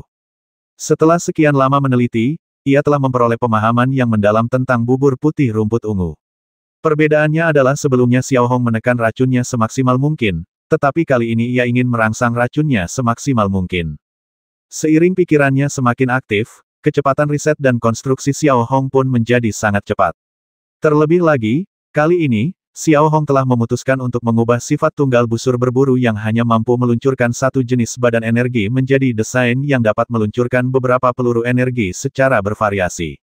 Secara relatif, desain seperti itu juga relatif rumit untuk diteliti dan diproduksi. Baru pada tengah malam Xiao Hong akhirnya merancang pola pertempuran untuk menggantikan busur berburu, yang diberi nama kembar, yang dapat memancarkan 2 badan energi berbeda. Satu disebut duri ular, yang merupakan bubur putih yang sangat beracun, dan yang lainnya disebut spiral, yang memiliki kekuatan penghancur yang sama dengan busur berburu. Dari segi jangkauan, juga terjadi peningkatan yang signifikan, dengan jangkauan efektif 4 km. Layar cahaya intip busur berburu juga telah dioptimalkan secara signifikan. Bahan-bahan yang digunakan tentu saja cukup banyak, kira-kira lebih dari 70 jenis, di antaranya yang tergolong inti adalah daging buah putih yang misterius dan sangat beracun serta otak burung elang awan. Elang awan adalah otak seorang master mengemudi agung tingkat kedua. Elang ini sangat berharga di kota Taiwu dan bernilai lebih dari 1.800 emas. Dengan memperhitungkan material mahal lainnya, harganya sendiri mencapai 2.500 emas. Untungnya, beberapa bahan yang dicegat dari Qianle sebelumnya masih dapat digunakan, yang dapat mengurangi beberapa biaya. Tentu saja, setelah menghabiskan uang sebanyak itu, tabungan Xiao Hong tidak banyak tersisa. Hanya tersisa sekitar 1.000 emas, yang cukup untuk saat ini. Setelah mengatur perlengkapannya, Xiao Hong berdiri, memandangi kelinci itu, merawatnya, lalu mengambil perlengkapan yang dibutuhkan untuk latihan dan pergi ke kamar mandi, siap untuk menghabiskan sisa tenaga dorongnya. Di pagi hari, Xiao Hong bangun dan melihat kelinci kelima di kandang sudah mati. Melihat pemandangan ini, wajah Xiao Hong tidak menunjukkan banyak reaksi. Ia hanya terdiam cukup lama. Melihat pemandangan di depannya, ia benar-benar merasa tak berdaya, tak mampu menghentikan kematian. Masih ada 5 ekor tersisa, dan peluangnya masih 50%. Xiao Hong hanya bisa menghibur dirinya sendiri berulang kali. Kini Xiao Hong berpikir jernih dalam benaknya bahwa meskipun hanya satu kelinci yang selamat, ia masih punya peluang untuk bertahan hidup. Setelah menghibur diri dan berpakaian, Xiao Hong melakukan otopsi pada kelinci sesuai instruksi, lalu membakarnya, yang merupakan bentuk penghormatan terhadap kelinci. Namun, yang membuat Xiao Hong sedikit senang adalah salah satu kelinci, yang tampaknya ulet, sudah mulai memakan wortel. Meskipun hanya setengah wortel, memakannya jelas merupakan pertanda baik. Rasanya seperti kembali ke awal lagi, saat saya hampir putus asa, saya melihat secercah harapan yang berharga. Dia memeriksa kelinci-kelinci itu lagi dengan hati-hati dan memberikan perawatan kepada 5 kelinci lemah yang tersisa, terutama dengan membiarkan mereka terus meminum pil perbaikan sel dan pil detoksifikasi. Setelah semuanya selesai, Xiao Hong mulai mengemasi ranselnya, bersiap untuk pergi ke toko pola ajaib Sang Hong untuk membeli bahan-bahan yang diperlukan untuk membuat pola pertempuran Gemini, dan kemudian kembali untuk membuatnya. Engah! Tepat saat Xiao Hong merapikan pakaiannya, seteguk darah tiba-tiba menyembur keluar dari mulutnya dan langsung menyemprot ke dinding dan lemari pakaian. Tiba-tiba Xiao Hong merasakan nyeri yang tajam di dadanya. Ia secara naluriah menutupi dadanya dengan tangannya. Darah menetes dari sudut mulutnya, seperti kantong plastik berisi air yang berlubang. Akan tetapi, dibandingkan dengan ekspresi meringisnya sebelumnya, Xiao Hong hanya mengerutkan kening, dengan sorot mata yang tajam, dan dia menahan rasa sakitnya. Aku tidak menyangka frekuensinya akan meningkat lagi. Xiao Hong mengerang pelan, lalu duduk di tanah dan mulai menggunakan pola ajaib Zitong untuk menyembuhkan dirinya sendiri. Ia juga meminum pil pola hemostatik dan pil pola perbaikan sel. 10 menit kemudian, wajah Xiao Hong yang agak pucat kembali merona. Kemudian, Xiao Hong perlahan berdiri dan melanjutkan mengemasi barang-barangnya dengan ekspresi tenang. Xiao Hong tahu betul bahwa tak ada cara untuk lepas dari rasa sakit ini, dan ia hanya bisa belajar untuk terbiasa. Sambil menenteng ranselnya, ia berjalan keluar kamar tidur. Kepingan salju tipis melayang di langit, dan angin sepoi-sepoi bertiup, menciptakan suasana suram, seolah mengungkapkan isi hati Xiao Hong. Hari ini adalah festival musim dingin. Setiap kali hari ini tiba, salju turun di kota Taiwu, tanpa terkecuali. Entah bagaimana, saat itu, Xiao Hong menatap pemandangan di depannya, dan rasa sedih melonjak di hatinya. Di saat yang sama, rasa kesepian yang luar biasa menyelimuti seluruh tubuhnya. Kesepian apa aku tidak terbiasa, gumam Xiao Hong dalam hati sambil memandangi hamparan salju putih di langit. Dia perlahan mengeluarkan pola sihir komunikasi dari sakunya, berhenti sebentar, dan akhirnya Xiao Hong mengerahkan tenaga pendorongnya dan mengirim permintaan panggilan ke Musier. Musier pernah berkata sebelumnya bahwa dia sedang menghadiri acara di kota lain akhir-akhir ini dan mungkin sangat sibuk dan tidak dapat menemani Xiao Hong. Tentu saja, Xiao Hong tidak menyangka Musier akan buru-buru pulang. Ia hanya ingin mengobrol sebentar, itu saja. Karena ia ingin mencari teman bicara, apa yang ia katakan tidak penting. Atau lebih tepatnya, ia sedikit khawatir apakah ia bisa bertahan sampai Musier kembali. Namun setelah menelepon beberapa kali, terdengar nada panggil dari seberang, yang menunjukkan pola ajaib komunikasi pihak lain telah dimatikan. Oh, Xiao Hong mendesah pelan, lalu diam-diam meletakkan pola sihir komunikasi ke dalam pelukannya, lalu menekan pinggiran topinya dan berjalan menembus angin dan salju. Karena hari ini adalah festival musim dingin, ada banyak pejalan kaki dan mobil berpola ajaib di jalan, dan mobil berpola ajaib Xiao Hong tampak seperti orang yang tertutup, diam-diam berjalan di antara mereka. Xiao Hong tahu betul bahwa pagi hari akan ramai, tetapi sore harinya akan lebih sepi dan toko-toko akan tutup. Ini adalah waktu untuk berkumpul bersama keluarga. Bagi yang lain, hari ini penuh tawa dan kegembiraan, tetapi bagi Xiao Hong, selalu ada ketakutan yang samar, dan ia tidak tahu mengapa. Otak elang awan bisa dikatakan sebagai otak binatang spiritual tingkat tertinggi yang bisa dibeli di kota Taiwu. Untuk mendapatkan otak yang lebih tinggi, seseorang harus memburunya sendiri atau pergi ke kota yang lebih makmur. Di seluruh bintang Yurun, tempat paling makmur tidak diragukan lagi adalah kota Belo, karena legiun pola sihir Belo terletak di dekatnya. Begitu ia melangkah masuk ke bank rune ajaib Sang Hong, sang bos muncul dengan senyuman. Xiao Hong sudah menjadi kenalan lama di bank rune ajaib Sang Hong. Batas pengeluaran Xiao Hong sangat tinggi. Selain itu, ia memiliki hubungan dengan Sang Hong Yun dan Zhao Qing. Tentu saja, sang bos harus bersikap sopan saat bertemu dengannya. Tuan Xiao, ada yang bisa saya bantu hari ini? Jangan khawatir, kami akan memprioritaskan menyiapkan produk yang Anda sukai, kata petugas itu dengan hormat. Ini bahan-bahannya, tolong bantu saya menyiapkannya. Xiao Hong masih berbicara dengan sederhana dan jelas, menyerahkan daftar itu kepada penanggung jawab, lalu pergi ke ruang tunggu anggota senior untuk menunggu. Namun, tepat ketika Xiao Hong melangkah masuk ke ruang tunggu, ia tiba-tiba mendapati Fu Yan sedang duduk di sana. Xiao Hong tahu sesuatu tentang Fu Yan. Setelah dikeluarkan dari keluarga Zelei, ia bergabung dengan pasukan kecil. Meskipun hidupnya tidak segemilang sebelumnya, ia masih cukup baik. Bab 220 Penghiburan dan Dorongan. Fu Yan membenci Xiao Hong sampai ke akar-akarnya pada awalnya, tetapi sekarang Dahong Meixing telah menjadi sangat sukses dan dia telah mendengar berita bahwa tempat itu telah menempati seluruh jalan belum lama ini. Dia juga tahu bahwa Xiao Hong bukan lagi orang yang sama seperti sebelumnya, dan kekuatannya jauh lebih unggul darinya, jadi akan mudah untuk membasminya. Oleh karena itu, Fu Yan sekarang hampir tidak memiliki permusuhan terhadap Xiao Hong, hanya rasa takut. Begitu pula Xiao Hong. Ia kini memperlakukan Fu Yan seperti semut. Ia melirik Fu Yan yang menutupi wajahnya, pura-pura tidak melihatnya, lalu mencari tempat duduk, dan mengabaikannya. Xiao Hong tidak perlu menunggu terlalu lama. Hanya setengah jam kemudian, petugas yang bertugas kembali sambil jogging sambil membawa sebuah kotak kayu indah di tangannya. Tuan Xiao, totalnya 2.100 emas. Tuan Sang Hong Yun telah menginstruksikan bahwa Anda hanya perlu membayar 2.000 emas, kata orang yang bertanggung jawab itu dengan hormat. Xiao Hong tidak berkata apa-apa, hanya mengangguk kecil, memeriksa bahan-bahan di dalam kotak kayu, meletakkan 2 pola penyimpanan 1.000 emas, lalu bangkit dan pergi. Ia tampak sangat pendiam, dan yang tersisa hanyalah punggungnya yang kesepian. Setelah berjalan keluar dari Sang Hong Magic Rune Bank, Xiao Hong melirik salju yang turun di langit, memasukkan ransel dan kotak kayunya ke dalam mobil rune ajaib, dan melaju ke Akademi Rune Ajaib Sijin. Setelah memarkir mobil di lantai bawah gedung asrama, Xiao Hong melirik ke satu sisi koridor, yang merupakan kediaman Cui Yuanbo. Setelah terdiam sejenak, Xiao Hong akhirnya menghampiri dan mengetuk pintu beberapa kali. Siapa itu? Suara Cui Yuanbo terdengar dari dalam pintu, nadanya terdengar agak lesu. Guru, ini aku Xiao Hong, jawab Xiao Hong dengan tenang.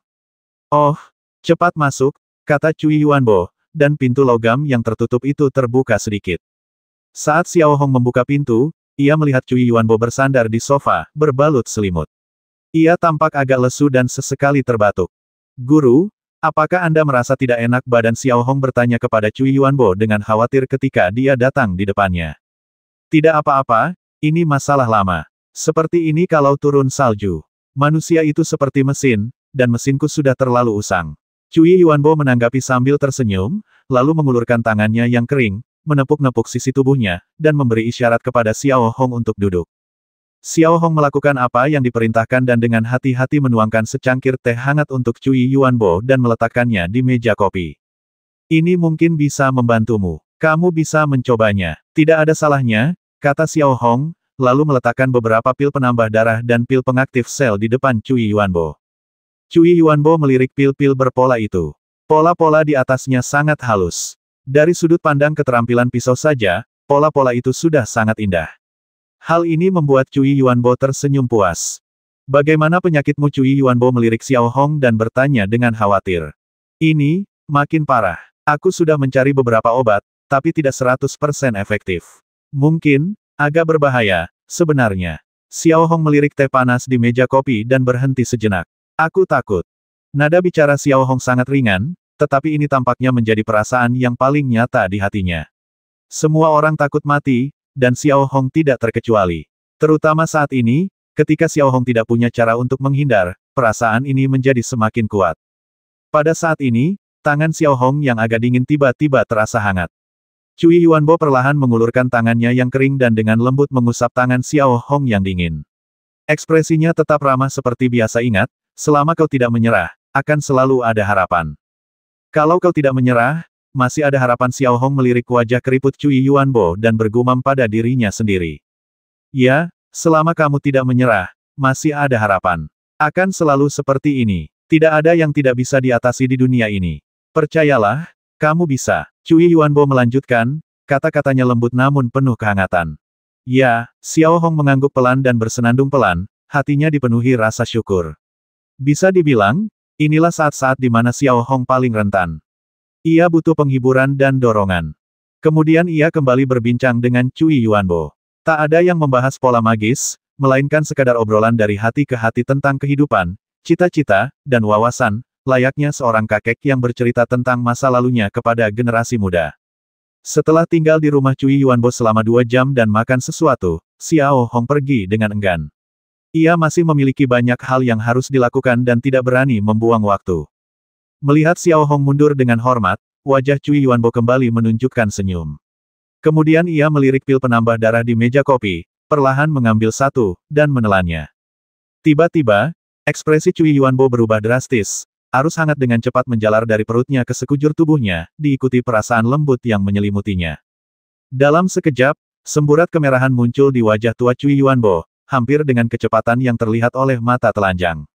Kapan anak ini menjadi sekuat ini? Cui Yuanbo mendesah dalam hati, lalu ia langsung mengangkat selimut yang menutupi tubuhnya, dan kondisi fisiknya tiba-tiba membaik pesat. Setelah kembali ke asrama, Xiao Hong merasa jauh lebih tenang setelah mengobrol dengan Cui Yuanbo. Ia mengulangi kata-kata ada harapan asalkan kamu tidak menyerah, lalu duduk di meja kerja dan mulai menyusun bahan-bahan, bersiap untuk membuat si kembar. 1 jam kemudian, semua bahan yang telah disortir diletakkan di atas meja satu persatu. Yang paling menarik perhatian adalah bubur putih rumput ungu. Setelah memastikan bahannya benar, Xiao Hong mengeluarkan batu mentah dari batu nan emas lagi, memotong batu pembawa yang cekung, lalu mengeluarkan emas skala, dan mulai mengukir dengan cepat pada batu pembawa. Dengan bantuan skala gold, bisa dibilang sangat membantu Xiao Hong dalam membuat pola sihir. Beberapa pisau multifungsi juga sangat membantu Xiao Hong. Melihat garis-garis halus terbentuk di depan matanya, ekspresi Xiao Hong tetap fokus. Jika tidak ada gejala, betapa indahnya jika aku bisa menciptakan pola ajaib dengan damai seumur hidupku, pikir Xiao Hong dalam hati. Setelah sekitar 1 jam, garis-garis padat dan kompleks terbentuk pada permukaan cekung batu, ada yang tebal, ada yang tipis, ada yang dalam, ada yang dangkal, saling tumpang tindih di permukaan cekung. Setiap garis sangat halus, yang merupakan hasil dari skala emas. Hal berikutnya yang harus dilakukan Xiao Hong adalah mencampur cairan pola ajaib. Yang berbeda dari sebelumnya adalah kali ini melibatkan bubur putih yang sangat beracun. Xiao Hong telah menyaksikan kekuatan benda ini, yang benar-benar mengerikan. Dulu, Xiao Hong akan mengenakan sarung tangan isolasi saat menggunakan benda semacam ini, tetapi sekarang ia tidak bisa melakukannya. Meskipun hanya ada lapisan tipis di antara sarung tangan, Xiao Hong, yang memiliki persyaratan presisi yang sangat tinggi, tidak dapat menoleransinya. Oleh karena itu, Xiao Hong hanya bisa berhati-hati semaksimal mungkin saat menyentuh bubur putih yang sangat beracun dan ingat untuk tidak terkontaminasi. Kemudian, cairan pola ajaib disuntikkan dan diaktifkan. Setelah seluruh proses selesai, langit di luar menjadi gelap. Meskipun baru pukul 5, musim dingin sudah dimulai dan hari-hari terasa jauh lebih pendek. Sekali lagi ia memfokuskan pandangannya pada pola kembar yang baru saja ia buat, pola latar belakangnya masih biru, dan pola utamanya didominasi merah dan hijau. Tidak seperti pola sihir lainnya, warna merah dan hijau di antara pola utama terbagi dengan sangat jelas, dengan bagian kiri berwarna merah dan bagian kanan berwarna hijau, membentuk 2 area yang sangat berbeda. Bagian hijau dicampur dengan pasta putih yang sangat beracun, tetapi telah disegel dalam salurannya, jadi tidak berbahaya jika Anda hanya menyentuhnya dengan tangan. Sesuai kesepakatan, ia menggenggam si kembar di telapak tangannya dan membiarkan tenaga pendorong menembus ke dalamnya. Saat itu, Xiao Hong dapat dengan jelas merasakan adanya dua bentuk cadangan energi yang berbeda di dalamnya, termasuk 60 cadangan energi spiral dan 25 duri ular. Sekalipun es 10.000 tahun digunakan, jumlahnya tidak terlalu banyak. Alasannya, seperti busur berburu, ia tidak menekankan berapa kali ia digunakan, melainkan semua fokusnya tertuju pada kekuatannya. Mengemudikan pola pertempuran kembar, sepasang pola energi yang saling terkait langsung terbentuk di lengan bawah Xiao Hong, satu masih hijau dan satu merah. Saat tenaga pendorong dimobilisasi, layar cahaya kecil muncul kembali di lengan bawah Xiao Hong. Layar itu mirip dengan busur berburu sebelumnya, tetapi jauh lebih canggih. Peningkatan terbesar terletak pada resolusi layarnya, yang hampir dapat melihat setiap detail deteksi. Layar itu juga memiliki fungsi pengenalan wajah otomatis, yang dapat menampilkan kecepatan gerakan target yang terkunci, serta pemantauan lingkungan, dan sebagainya.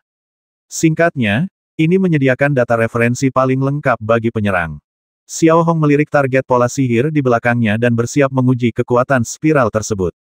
Saat berikutnya, sambil menatap tangan kanan Xiao Hong, garis-garis spiral merah terbentuk dan terus-menerus menyatu ke jari telunjuk, membentuk bola merah terang di ujung jari telunjuk.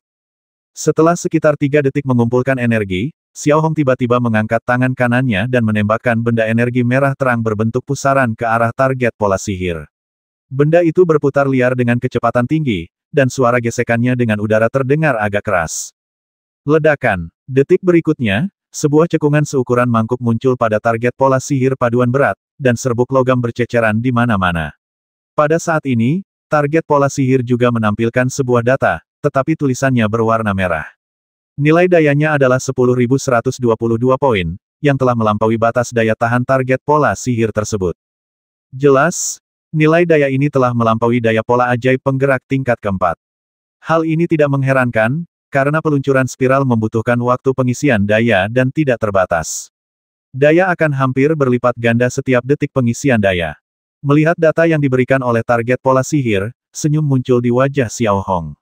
Ia sangat puas dengan kekuatannya. Sedangkan untuk duri ular, Xiao Hong tidak berencana mengujinya di sini, karena duri ular itu sendiri tidak memiliki banyak kekuatan, dan kekuatannya terletak pada racunnya, yang tidak dapat diukur dengan target pola sihir konvensional. Untuk mengujinya, diperlukan target pola sihir yang khusus digunakan oleh apoteker, atau subjek hidup. Tepat saat Xiao Hong menatap pola pertempuran kembar berulang-ulang, pola sihir komunikasi di lengannya tiba-tiba bergetar. Ekspresi Xiao Hong tiba-tiba berubah, dan reaksi pertamanya adalah apakah itu musier. Menurut tradisi festival musim dingin, seseorang harus mengirimkan berkah kepada orang-orang terdekatnya. Namun, ketika Xiao Hong mengeluarkan pola sihir komunikasi, dia menemukan bahwa orang yang meminta kontak bukanlah musier, tetapi Luo Xuening. Hal ini membuat Xiao Hong merasa agak tersesat. Hai, Xiao Hong, selamat liburan. Saat Xiao Hong menjawab panggilan, suara Luo Xuening yang penuh berkah tiba-tiba terdengar.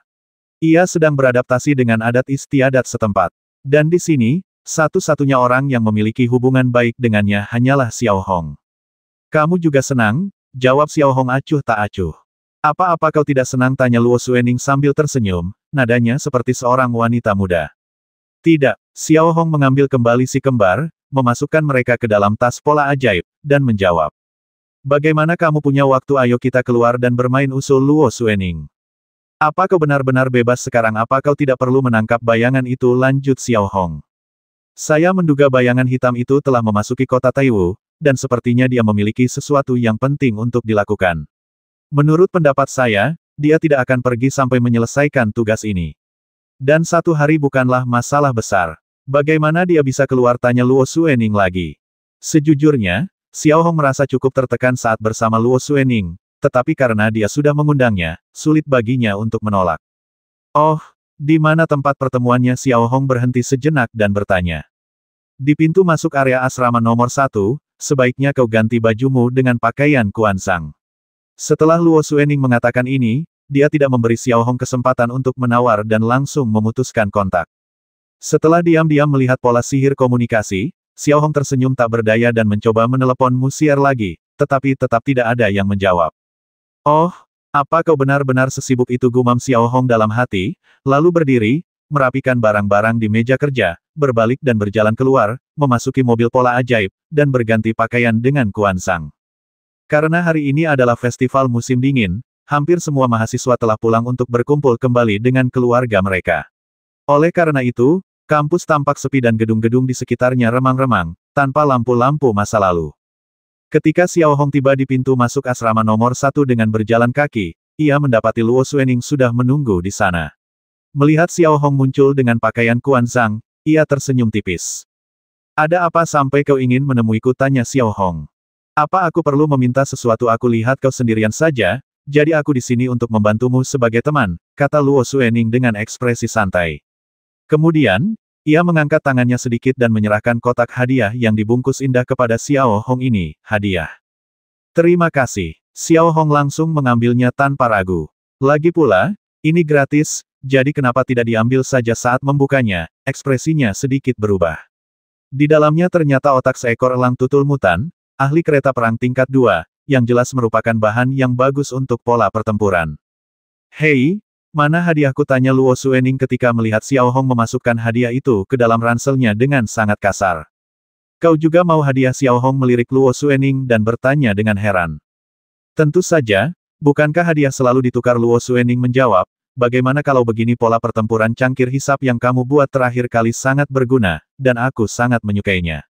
Kalau kamu punya barang menarik lainnya, bagaimana kalau kamu buatkan satu untukku sebagai hadiah? Saat ini, Xiao Hong sepertinya mengerti maksud Luo Xuening. Mengajaknya berkencan itu palsu, dan maksud sebenarnya adalah ia berharap Luo Xuening bisa membuat sesuatu yang baru dan menarik. Ia menduga hadiah yang diberikannya seharusnya dianggap sebagai hadiah. Kita bicarakan nanti, kata Xiao Hong sambil memutar matanya sedikit. Hei, kamu kan tukang pola. Setiap tukang pola suka membuat pola ajaib. Kamu kelihatan enggan, tanya Luo Xuening sambil menyipitkan mata. Oke. Aku bukan pembuat pola, aku apoteker, boleh, jawab Xiao Hong. Sebenarnya, Xiao Hong suka membuat pola perang, tetapi Luo Xuening tidak tahu betapa memakan waktu dan uang menggunakan teknologi pola dalam pola untuk membuat pola perang. Apakah kamu seorang apoteker? Semua apoteker menggunakan racun, tapi aku belum pernah melihatmu menggunakannya. Aku hanya melihat pola bertarungmu yang aneh. Luo Xuening melirik Xiao Hong dan berkata, sebenarnya, dia merasa sedikit bersalah atas apa yang dia katakan. Ketika dia diracun, bukankah Xiao Hong yang menyembuhkannya? Mendengar ini, Xiao Hong sedikit mengernyitkan alisnya. Ia tak menyangka Luo Xuening juga akan tertabrak moncong senjata. Racun itu karena aku tidak mau menggunakannya, karena racunku terlalu kuat dan terlalu kejam, kata Xiao Hong dengan nada bangga. Ini bukan menyombongkan diri, karena Xiao Hong telah menyaksikan sendiri betapa kejamnya racun bubur putih itu. Memikirkan kematian ayam itu, Xiao Hong masih mengingatnya dengan jelas. Kau menyombongkan diri kalau racunmu memang ampuh, beranikah kau membuktikannya? Kebetulan beberapa hari yang lalu, kami menangkap beberapa perwira Weilin. Mereka begitu keras kepala sampai-sampai kurasa Ma Chao dan yang lainnya hampir tak berdaya. Kalau racunmu memang kejam, kau bisa pergi dan menakut-nakuti mereka, saran Luo Xuening. Oke, Xiao Hong setuju tanpa ragu. Ia hanya khawatir tidak punya kesempatan untuk menguji sengat ularnya, tetapi ia tidak menyangka kesempatan itu akan ada di depannya.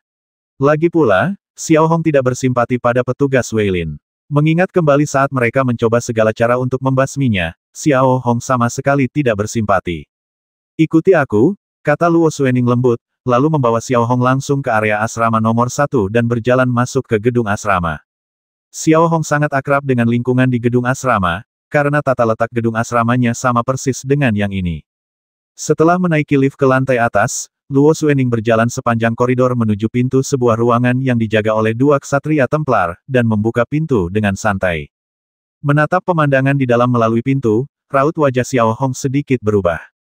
Perabotan yang awalnya elegan telah berubah total, digantikan oleh kegelapan. Berbagai alat penyiksaan bertumpuk di mana-mana. 3 perwira Weilin dirantai ke 3 pilar logam, dan mereka kini tak dikenali lagi akibat penyiksaan. Ma Chao dan Mo Xuan juga tetap di sana. Dibandingkan dengan ketenangan mereka sebelumnya, mata mereka jelas dipenuhi kesuraman yang tak berujung. Namun, dalam kesuraman ini, seseorang dapat dengan jelas melihat secercah ketidakberdayaan. Adegan ini membuat Xiao Hong langsung memahami sebuah kebenaran: tidak peduli pasukan mana, penyiksaan terhadap tawanan perang tampaknya sama. Melihat Luo Xuening masuk bersama Quan Zhang, mata Ma Kao dan Mo Xuan tiba-tiba membeku. Mereka hanya tahu Luo Xuening sedang keluar untuk bersantai, tetapi mereka tidak menyangka Luo Xuening ternyata membawa Quan Zhang. Apa yang ingin dilakukan Luo Xuening? Ma Kao dan Mo Xuan bingung.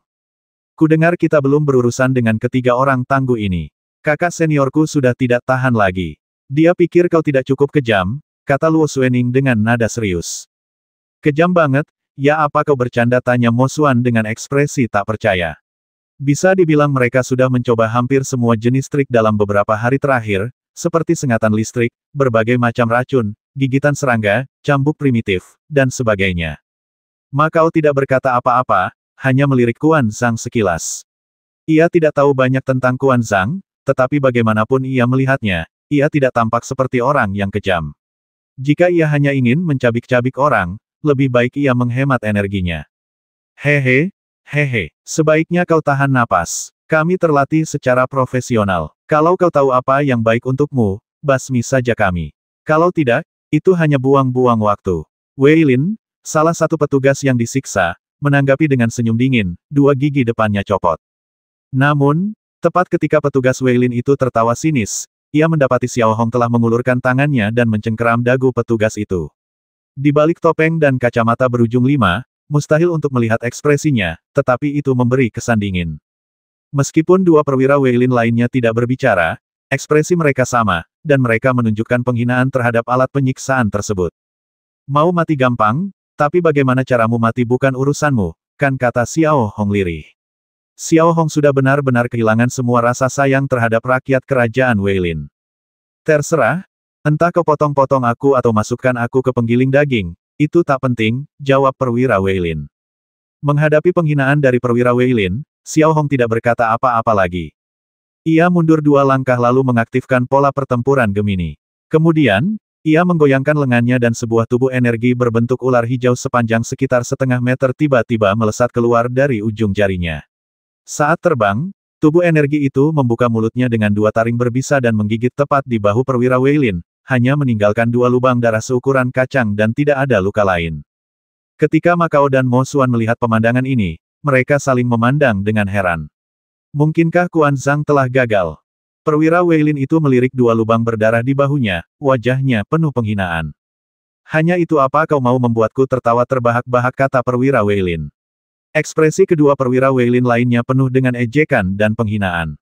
Namun, hampir tepat saat petugas Wei Lin selesai berbicara, ia tiba-tiba menyadari ada sesuatu yang salah. Ia merasa darahnya hampir mendidih. 2 lubang darah yang tak terlihat itu tiba-tiba mulai membusuk dan menyebar dengan kecepatan yang terlihat oleh mata telanjang. Pembuluh darah di area yang membusuk itu hancur satu demi satu. Saat berikutnya, pembusukan telah menyebar ke seluruh lengan. Klik, klik. Daging dan darah di sekujur lengan telah terkelupas, hanya menyisakan tulang-tulang putih. Ini bukan masalah besar, pembusukan masih menyebar, pertama ke kepala dan badan, lalu ke seluruh tubuh. Sekitar 5 detik kemudian, orang-orang melihat seluruh daging dan darah di tubuh petugas Wei Lin mulai berjadewa seperti lumpur, lalu mereka melihat kerangka dengan pakaian yang tergantung di atasnya. Daging dan darah berserakan di sekitar pilar besi. Kematiannya sungguh mengerikan. Bab 222 Apa yang ingin dia lakukan? Ma Kao, Mo Xuan, dan Luo Xuening tercengang melihat pemandangan di depan mereka. Apa-apaan ini? Bagaimana bisa racunnya begitu kuat? Mata Ma Kao dan Mo Xuan membesar, dan tatapan mereka terus berpindah-pindah antara kerangka dan Quan Zhang. Mereka hampir tidak pernah menyangka bahwa Quan Zhang di depan mereka ternyata memiliki racun yang begitu mengerikan. Dulu, mereka mungkin hanya kagum pada Quan Zhang karena Amiro, tetapi sekarang mereka merasa sedikit takut.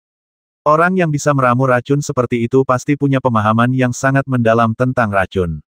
Sebagai seorang prajurit, Luo Xuening tidak bisa menahan diri untuk menutup mulutnya dan tanpa sadar mundur beberapa langkah, dengan sedikit ketakutan melintas di ekspresinya. Awalnya dia mengajak Xiao Hong ke sini hanya karena penasaran, atau agar Xiao Hong bisa memperluas wawasannya, tapi dia tidak menyangka kali ini justru Xiao Hong yang memperluas wawasannya. Adapun 2 perwira Wei Lin yang tersisa, ekspresi mereka berubah drastis ketika melihat kematian rekan mereka. Daging dan darah membusuk di depan mata mereka, lalu berjadewa sedikit demi sedikit, hingga hanya tersisa sepasang tulang. Cara mati seperti ini membuat mereka tak mampu mengendalikan rasa takut akan kematian. Mereka tidak dapat menahan diri untuk tidak bergidik memikirkan hal semacam ini terjadi pada diri mereka sendiri. Xiao Hong, yang berdiri di seberangnya, tidak bergerak, tetapi tatapannya berubah. Tak diragukan lagi, saat ini ia juga meremehkan kekejaman racun bubur putih itu. Kematian pihak lain jauh di luar imajinasinya. Namun, Xiao Hong tidak membiarkan siapapun melihat perubahan ekspresinya. Setelah menenangkan diri, ia melangkah lagi dan menghampiri perwira Weilin lainnya. Ia mengulurkan tangan dan memegang dagu perwira itu lagi. Ia berkata dengan nada tenang, "Aku mengagumi keberanianmu. Dalam hal ini, sebagai tanda penghormatan kepada tentara musuh, aku harus memberimu kematian yang sesuai dengan temperamenmu, kan?" Setelah dia selesai berbicara, dia melihat ular energi telah terbentuk di ujung jari Xiao Hong, kurang dari 1 mm dari kulit perwira Weilin. Ular energi di ujung jari Xiao Hong bergerak sedikit, memperlihatkan taringnya lagi. Ia menatap rekannya yang baru saja meninggal secara tragis. Petugas Weilin tak bisa membayangkan bagaimana rasanya mati seperti itu, tapi jelas itu bukan kematian yang menyenangkan. Tak dapat dipungkiri, secerca rasa takut akhirnya terpancar di wajah perwira Weilin ini, rasa takut yang datang dari lubuk hatinya. Tunggu, apa sebenarnya yang ingin kau ketahui? Petugas Weilin tiba-tiba berbicara. Jelas sekali bahwa pertahanan kuat di hatinya telah hancur oleh kejadian tadi dan runtuh total.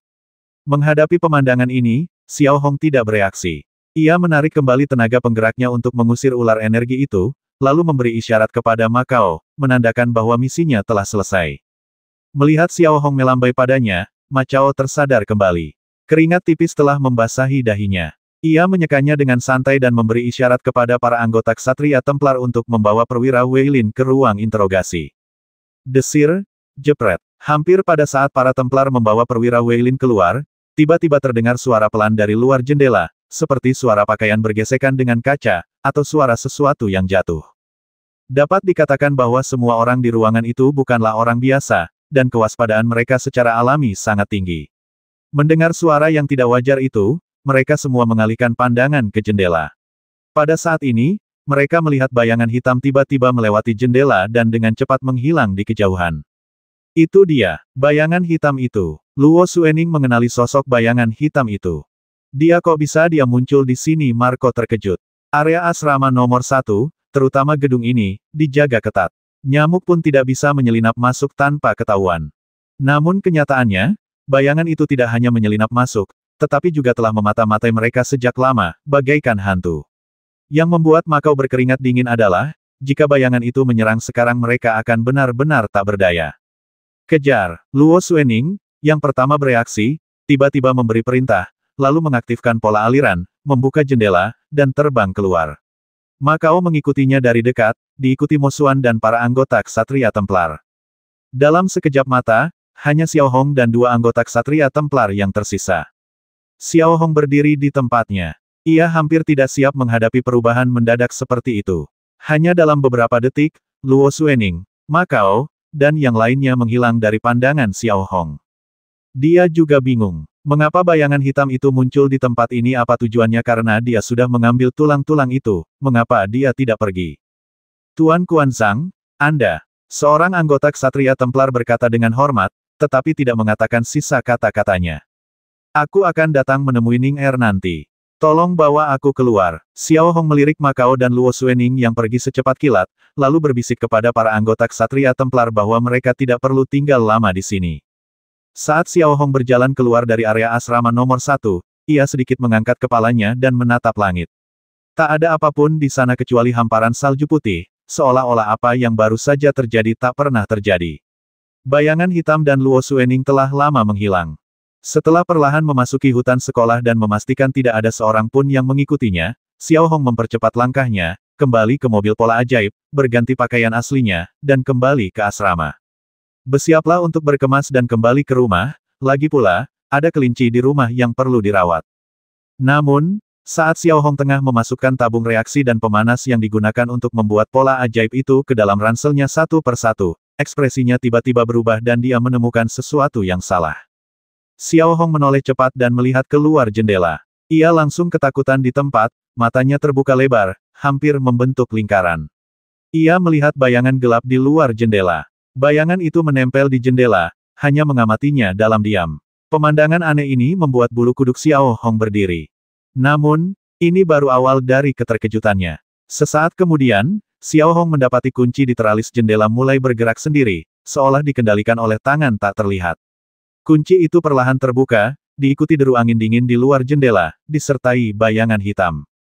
Saat bayangan hitam itu berjalan masuk dari jendela dan mendarat dengan ringan di tanah, jendela di belakangnya secara otomatis tertutup dan kemudian terkunci. Xiao Hong tak kuasa menahan diri untuk sedikit mengernyitkan sudut mulutnya, dan tubuhnya tanpa sadar bersandar ke dinding. Selain kaget dan bingung, matanya juga menunjukkan kewaspadaan yang tak berujung. Ia tak tahu apa yang ingin dilakukan bayangan hitam itu di sini. Perlahan, bayangan hitam itu datang ke meja kerja Xiao Hong seolah-olah sedang berjalan-jalan di taman, membolak-baliknya beberapa kali, lalu dengan santai mengambil kotak yang berisi tulang-tulang dari lengannya dan melemparkannya ke atas meja.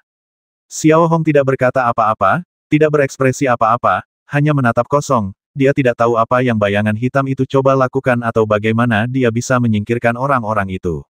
Pada saat yang sama, bayangan hitam yang melemparkan kotak berisi tulang-tulang ke meja kerja telah sedikit mengalihkan pandangannya ke arah Xiao Hong. Dengan bantuan cahaya terang, Xiao Hong melihat wajah bayangan itu untuk pertama kalinya. Bukan, lebih tepatnya, itu seharusnya topeng. Wajahnya berwarna abu-abu metalik tanpa hidung, tanpa mulut, dan penuh goresan bekas pisau. Matanya berwarna merah darah dan pupilnya tak terlihat. Sesaat kemudian, melihat bayangan hitam itu perlahan berjalan ke arahnya selangkah demi selangkah, Xiao Hong menelan ludah. Tekanan yang luar biasa menerpanya, membuatnya tiba-tiba merasa tercekik. Apalagi setelah melihat betapa kuatnya bayangan hitam itu, jantung Xiao Hong berdebar kencang. Dia tidak tahu apa yang bayangan hitam itu coba lakukan. Jika mereka bertarung, bahkan jika 10 Xiao Hong diikat bersama, mereka pasti tidak akan sebanding dengan bayangan hitam itu. Xiao Hong sangat jelas tentang hal ini, jadi dia tidak bergerak lebih dulu. Namun, bayangan hitam itu tampaknya tidak berniat melukai Xiao Hong. Ia perlahan berdiri di depan Xiao Hong, lalu mengulurkan dua jarinya dan merogoh saku kemeja Xiao Hong dengan sangat akurat, menarik ujung jubah yang telah disobek Xiao Hong sebelumnya. Kalau kau mengambil barang seseorang, kau harus mengembalikannya. Bayangan hitam itu akhirnya berbicara, lalu memegang kain itu di telapak tangannya. Xiao Hong tidak banyak bereaksi terhadap ini. Lagi pula, ia sudah mengingat pola-pola pada kain itu dengan jelas, jadi hampir tidak ada gunanya. Kau, siapa kau? Xiao Hong akhirnya memberanikan diri dan bertanya. Bayangan hitam itu tidak menjawab, melainkan berbalik dan berjalan menuju pintu, gerakannya tenang dan terkendali, seolah-olah semua yang ada di sekitarnya hanyalah awan yang lewat. Kenapa kau begitu licik? Kenapa kau menyelamatkanku terakhir kali dan kenapa kau meninggalkan tulang belulang keturunanku? Tanya Xiao Hong sambil menatap bayangan hitam itu. Sudah kubilang, kalau kau mengambil sesuatu dari orang lain, kau harus mengembalikannya. Ingat, kau tak selalu seberuntung itu untuk menungguku datang menyelamatkanmu. Bayangan hitam itu tak menoleh. Ia menggerakkan lengannya sedikit, dan pintu pun terbuka sendiri, seolah ada sepasang tangan tak terlihat yang melingkari tubuhnya. Mau kemana? Kita akan bertemu lagi? Tanya Xiao Hong lagi. Pergilah sekarang. Selama kau masih hidup, kita akan bertemu lagi. Bayangan hitam itu meninggalkan kata-kata itu dan menghilang dari pandangan Xiao Hong. Ketika Xiao Hong mengejar keluar pintu, ia mendapati koridor itu kosong, tidak ada apa-apa di sana, segalanya tampak seperti mimpi. Namun, ketika ia berbalik dan melihat tulang di meja kerja, Xiao Hong tahu bahwa ini bukan mimpi. Namun, mengapa bayangan hitam itu meletakkan tulang itu di sini? Xiao Hong sedikit bingung. Setelah mengunci pintu kembali, Xiao Hong datang ke meja kerja dan melirik kotak berisi tulang-tulang itu. Lalu ia perlahan membukanya. Tulang-tulang biru tua itu muncul di hadapan Xiao Hong, seperti kristal, tetapi tidak transparan. Ia menyentuhnya dengan lembut. Tiba-tiba, Xiao Hong merasakan kegelisahan yang hebat di dadanya, seolah-olah tentakel yang tak terhitung jumlahnya menggeliat dengan cepat di paru-parunya, disertai sensasi robek yang kuat, yang membuat Xiao Hong sangat tidak nyaman. Saat ini, paru-parunya yang rapuh seperti sedang mengalami gempa bumi. Apa-apaan ini? Xiao Hong tiba-tiba mengerutkan kening, merasakan sakit dan keterkejutan yang luar biasa. Lalu Xiao Hong tak berani berhenti dan segera menyegel kembali kotak kayu berisi tulang-tulang itu. Ingat, dalam 1 detik, hampir pada saat Xiao Hong menutup-tutupnya, kegelisahan di dadanya berhenti, seolah-olah ada semacam induksi. Hal ini membuat Xiao Hong semakin yakin bahwa penyakitnya tampaknya berkaitan dengan tulang ini. Tapi apa sebenarnya hubungan ini? Xiao Hong bingung, tetapi satu hal pasti penyakitnya tampaknya merenggut nyawanya. Setelah melihat kotak panjang itu, Xiao Hong tidak berani membukanya, tetapi ada satu hal yang sangat jelas bagi Xiao Hong, kerajaan Weilin sedang mencarinya, Kekaisaran Futan sedang mencarinya, dan kerajaan Singer juga sedang mencarinya. Jelas, benda ini jelas bukan barang biasa dan mungkin memiliki makna penting. Xiao Hong tak berani mengabaikan hal ini. Ia menemukan satu set pakaian dalam yang pernah dipakainya di lemari, merobek selembar kain, dan membungkus kotak kayu panjang itu dengannya.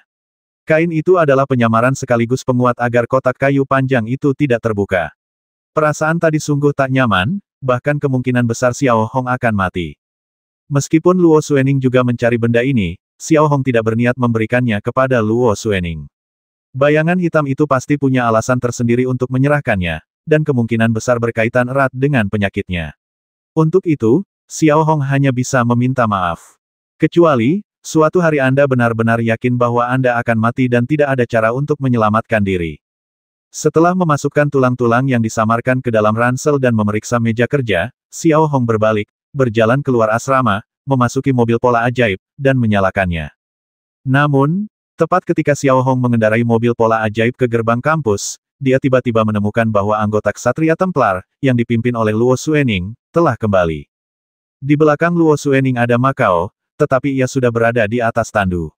Melalui fungsi penglihatan malam mobil berpola ajaib, Xiao Hong dapat dengan jelas melihat ada bekas telapak tangan hitam di dada Makao.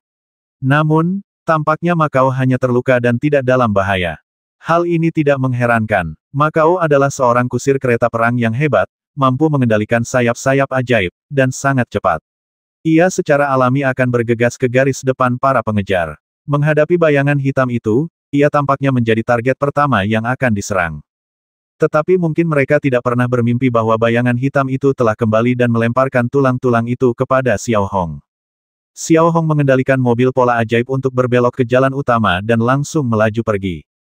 Teks ini disediakan oleh Qi Hang Minger. Di sisi lain, Luo Xuening telah membawa Makao kembali ke asrama dan membaringkannya di sofa. Apoteker yang mendampingi tim telah memulai pemeriksaan awal terhadap Makao. Dari awal hingga akhir, mata Makao dipenuhi ketakutan. Makao belum pernah mengalami ketakutan seperti itu sebelumnya. Seolah-olah ia telah melihat monster yang menawan, dan ketakutan itu membekas di benaknya untuk waktu yang lama. Saat apoteker itu melepaskan mantel Makao, bekas telapak tangan berwarna ungu tua masih terlihat jelas di dada Makao. Dia hanya mengalami beberapa guncangan, tidak terlalu parah. Rupanya, pihak lain menunjukkan belas kasihan. Jika telapak tangan ini digunakan dengan kekuatan penuh, Komandan Macao kemungkinan besar akan hancur berkeping-keping. Setelah mendeteksi pola ajaib itu, apoteker itu melapor kepada Luo Xuening. Setelah mendengar ini, ekspresi Luo Xuening yang awalnya tegas sedikit mereda. Untungnya, tidak terjadi apa-apa. Mengingat kecepatan gerak bayangan hitam yang tak terduga, Luo Xuening tahu betul di dalam hatinya bahwa akan terlalu sulit untuk menangkapnya. Ia harus mencari cara lain. Ketika Xiao Hong kembali ke rumah, meskipun ia tidak tahu persis situasi Luo Xuening, ia hampir bisa menebaknya. Luo Xuening mengejar bayangan hitam itu, tetapi tidak menemukan apapun. Duduk di ujung tempat tidur, ia menyentuh kotak berisi tulang-tulang itu lagi dan merenung sejenak. Setiap kali ia memikirkan bayangan hitam itu, pikiran Xiao Hong dipenuhi banyak tanda tanya dan ia tak dapat memahaminya. Lupakan saja, aku tidak akan memikirkannya. Xiao Hong bergumam pada dirinya sendiri, lalu mengalihkan pandangannya ke 5 kelinci yang tersisa. Kondisi 2 kelinci lainnya tampak tidak optimis. Salah satunya mulai gemetar, dan yang satunya lagi sudah terbaring di dalam kandang, tampak seperti akan mati. Melihat situasi ini, mata Xiao Hong sedikit berubah, dan kemudian dia bergegas ke 2 kelinci yang sekarat untuk melakukan perawatan darurat, menggunakan larutan kardiotonik dan berbagai pil tato. Akan tetapi, meski begitu, kedua kelinci itu tetap tidak dapat bertahan hidup dan satu di antaranya mati setelah 1 jam. Menghadapi pemandangan ini, satu-satunya yang dapat dilakukan Xiao Hong adalah perlahan menghentikan apa yang tengah dilakukannya, tatapannya acuh tak acuh dan tenang. Memang dia merasa kehilangan, tetapi Xiao Hong masih ingat apa yang dikatakan Cui Yuanbo kepadanya, jangan menyerah, masih ada harapan. Setidaknya masih ada 3, dan masih ada 3 kesempatan, gumam Xiao Hong dalam hati, begitu menenangkan. Seperti biasa, setelah memeriksa 2 kelinci yang mati, mereka mengkremasi jasadnya. Kali ini, Xiao Hong juga menemukan beberapa hal baru, yaitu salah satu kelinci mati bukan karena kegagalan, melainkan karena peradangan. Hal ini tentu mengingatkan Xiao Hong bahwa ia harus lebih memperhatikan peradangan setelah mengalami kelemahan dan bahkan komplikasi lainnya. Tanpa henti, Xiao Hong bekerja tanpa henti untuk menghasilkan beberapa suntikan untuk anti-inflamasi dan peningkatan sel imun. Kemudian mereka mulai menyuntik dengan hati-hati ketiga kelinci yang tersisa, singkatnya, untuk memastikan mereka dapat bertahan hidup sebanyak mungkin. Setelah semuanya selesai, waktu sudah menunjukkan pukul 11 malam.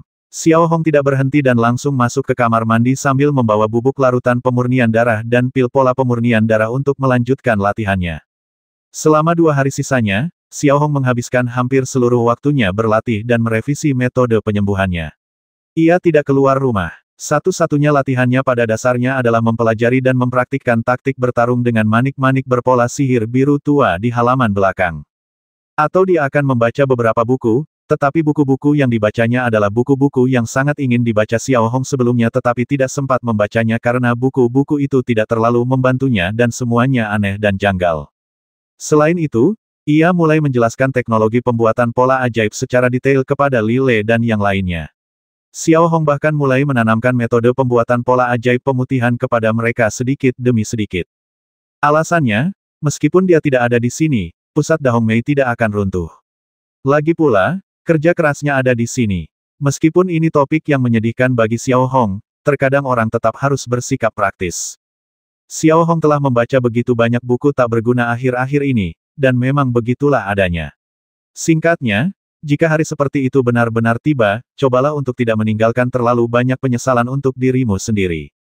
Hanya ada satu hal yang tidak akan pernah bisa dilepaskan oleh Xiao Hong, yaitu cinta. Sore harinya, di kamar samping, Xiao Hong bersandar di kepala tempat tidur, menjelaskan pengetahuan tentang lini produk kosmetik kepada semua orang. Semua orang mendengarkan dengan saksama. Bahkan Li Le, yang biasanya ceria, tampak sedikit serius. Ia mengambil buku catatan kecil untuk mencatat apa yang diminta Xiao Hong, dengan wajah yang sedikit sedih. Li Le, Lin Zi, dan yang lainnya tentu tahu tentang penyakit Xiao Hong, dan mereka juga menyadari perubahan Xiao Hong selama periode ini. Ia tampak sangat pendiam dan sibuk sepanjang hari. Ia enggan mematikan lampu saat tidur. Li Le dan yang lainnya dapat melihat semua ini. Begitulah gambaran umum tentang tato kosmetik. Singkatnya, jika Anda ingin menjadi seniman tato atau apoteker yang hebat, bakat adalah salah satu aspeknya, tetapi yang lebih penting, Anda perlu lebih banyak membaca, lebih banyak berlatih, dan lebih banyak berpikir. Ingatlah selalu, dewa menghargai kerja keras, kata Xiao Hong lembut, sambil menatap orang-orang yang berdiri di hadapannya. Li Le dan yang lainnya tidak berbicara, tetapi hanya mengangguk sedikit dengan ekspresi serius. Jangan menatapku seperti itu. Jangan khawatir, aku tidak akan mati. Xiao Hong melirik orang-orang di depannya, terbatuk pelan, lalu berbicara. Kemudian, ia mengambil sebuah kotak kayu dari sisinya. Setelah membukanya, ada 7 atau 8 pola pertempuran di dalamnya. Semuanya adalah murid Yu level 6, dan nama mereka terukir di sana. Sebelum aku mengenalmu, aku sangat menginginkan pola pertempuran buatanku. Ada namamu di sana, ambillah. Aku juga sudah menuliskan tujuan spesifiknya di sana. Xiao Hong tersenyum tipis, lalu meletakkan kotak kayu itu di depan mereka. Kemudian, Xiao Hong mulai mengobrol dengan Li Le dan yang lainnya. Sejak perkenalan pertama mereka hingga saat ini, hampir semua orang yang dibawa Xiao Hong telah menjadi orang kaya dan tidak perlu lagi khawatir tentang makanan dan minuman. Terutama kisah antara Li Le dan Fang Ting, yang membuat semua orang membicarakannya dengan gembira, dan wajah semua orang dipenuhi dengan senyum tipis. Karena kamu sudah berurusan dengannya, kamu harus ingat untuk tidak menyakitinya dan memikul tanggung jawab yang seharusnya dipikul seorang pria. Oke, Xiao Hong melirik Li Le dan melanjutkan. Pada saat yang sama, di Akademi Pola Sihir Shijin, karena sekolah akan dimulai besok, sebagian besar siswa telah kembali ke akademi, dan taman bermain yang semula kosong menjadi ramai kembali. Di dalam kediaman Cui Yuanbo, setelah meminum beberapa pil penambah darah dan pengaktif sel, kulit Cui Yuanbo telah membaik secara signifikan selama beberapa hari terakhir. Wajahnya kemerahan, dan matanya tampak sangat energik. Saat ini, ia sedang menyusun rencana pembelajaran di ruang kerjanya. Bisa dibilang Cui Yuanbo sangat serius dalam belajar akhir-akhir ini. Alasannya adalah Xiao Hong. Ia tahu jika Xiao Hong bisa bertahan, ia pasti akan menjadi siswa paling membanggakan dalam hidupnya. Ding ding ding ding ding. Tiba-tiba, serangkaian ketukan tergesa-gesa di pintu terdengar di telinga Cui Yuanbo. Ketukan di pintu yang agak kasar itu jelas bukan berasal dari Xiao Hong, lalu siapa lagi? Siapa itu? Cui Yuanbo perlahan meletakkan catatan di tangannya, mengangkat kepalanya sedikit, menunjuk ke arah pintu, dan bertanya. Profesor Cui, ini aku, Miao Chen. Suara Miao Chen yang agak tenang terdengar dari luar pintu, tetapi nadanya yang tenang selalu mengandung nada dingin. Ekspresi Cui Yuanbo sedikit berubah, dan matanya sedikit bergerak di pupilnya. Dia sudah tahu bahwa konflik antara Miao Chen dan Xiao Hong disebabkan oleh ini. Ekspresi waspada tiba-tiba melintas di wajah Cui Yuanbo. Ini Miao Tianchai. Ada apa kalau tidak mendesak, kita bicarakan besok saja. Aku sangat lelah, tanya Cui Yuanbo dengan nada tenang. Kepala sekolah Cai Sang, ada yang ingin saya bicarakan dengan Anda. Silakan buka pintunya, lanjut Miao Chen. Teks ini disediakan oleh Qi Hang Minger. Setelah mendengar apa yang dikatakan Miao Chen, Cui Yuanbo tahu betul bahwa sepertinya ia tak punya pilihan selain membuka pintu. Lagi pula, Cui Yuanbo mengenal Miao Chen dengan baik. Begitu ia mengincar seseorang, ia akan bertarung sampai mati. Ia bisa bersembunyi sebentar, tapi tidak selamanya. Bab 224 Kesedihan dan Kemarahan. Dengan pemikiran ini, Cui Yuanbo perlahan meletakkan catatannya dan membuka pintu. Namun, Cui Yuanbo kemudian menyadari bahwa bukan hanya Miao Chen yang masuk, tetapi juga Cai Suang. Meskipun ekspresi mereka tenang, Cui Yuanbo yang berpengalaman masih melihat ketidakkeramahan di mata mereka. Apa sebenarnya yang kepala sekolah Cai Sang ingin temui dari orang tua sepertiku? Tanya Cui Yuanbo lembut, sambil duduk tegak di kursi kayu.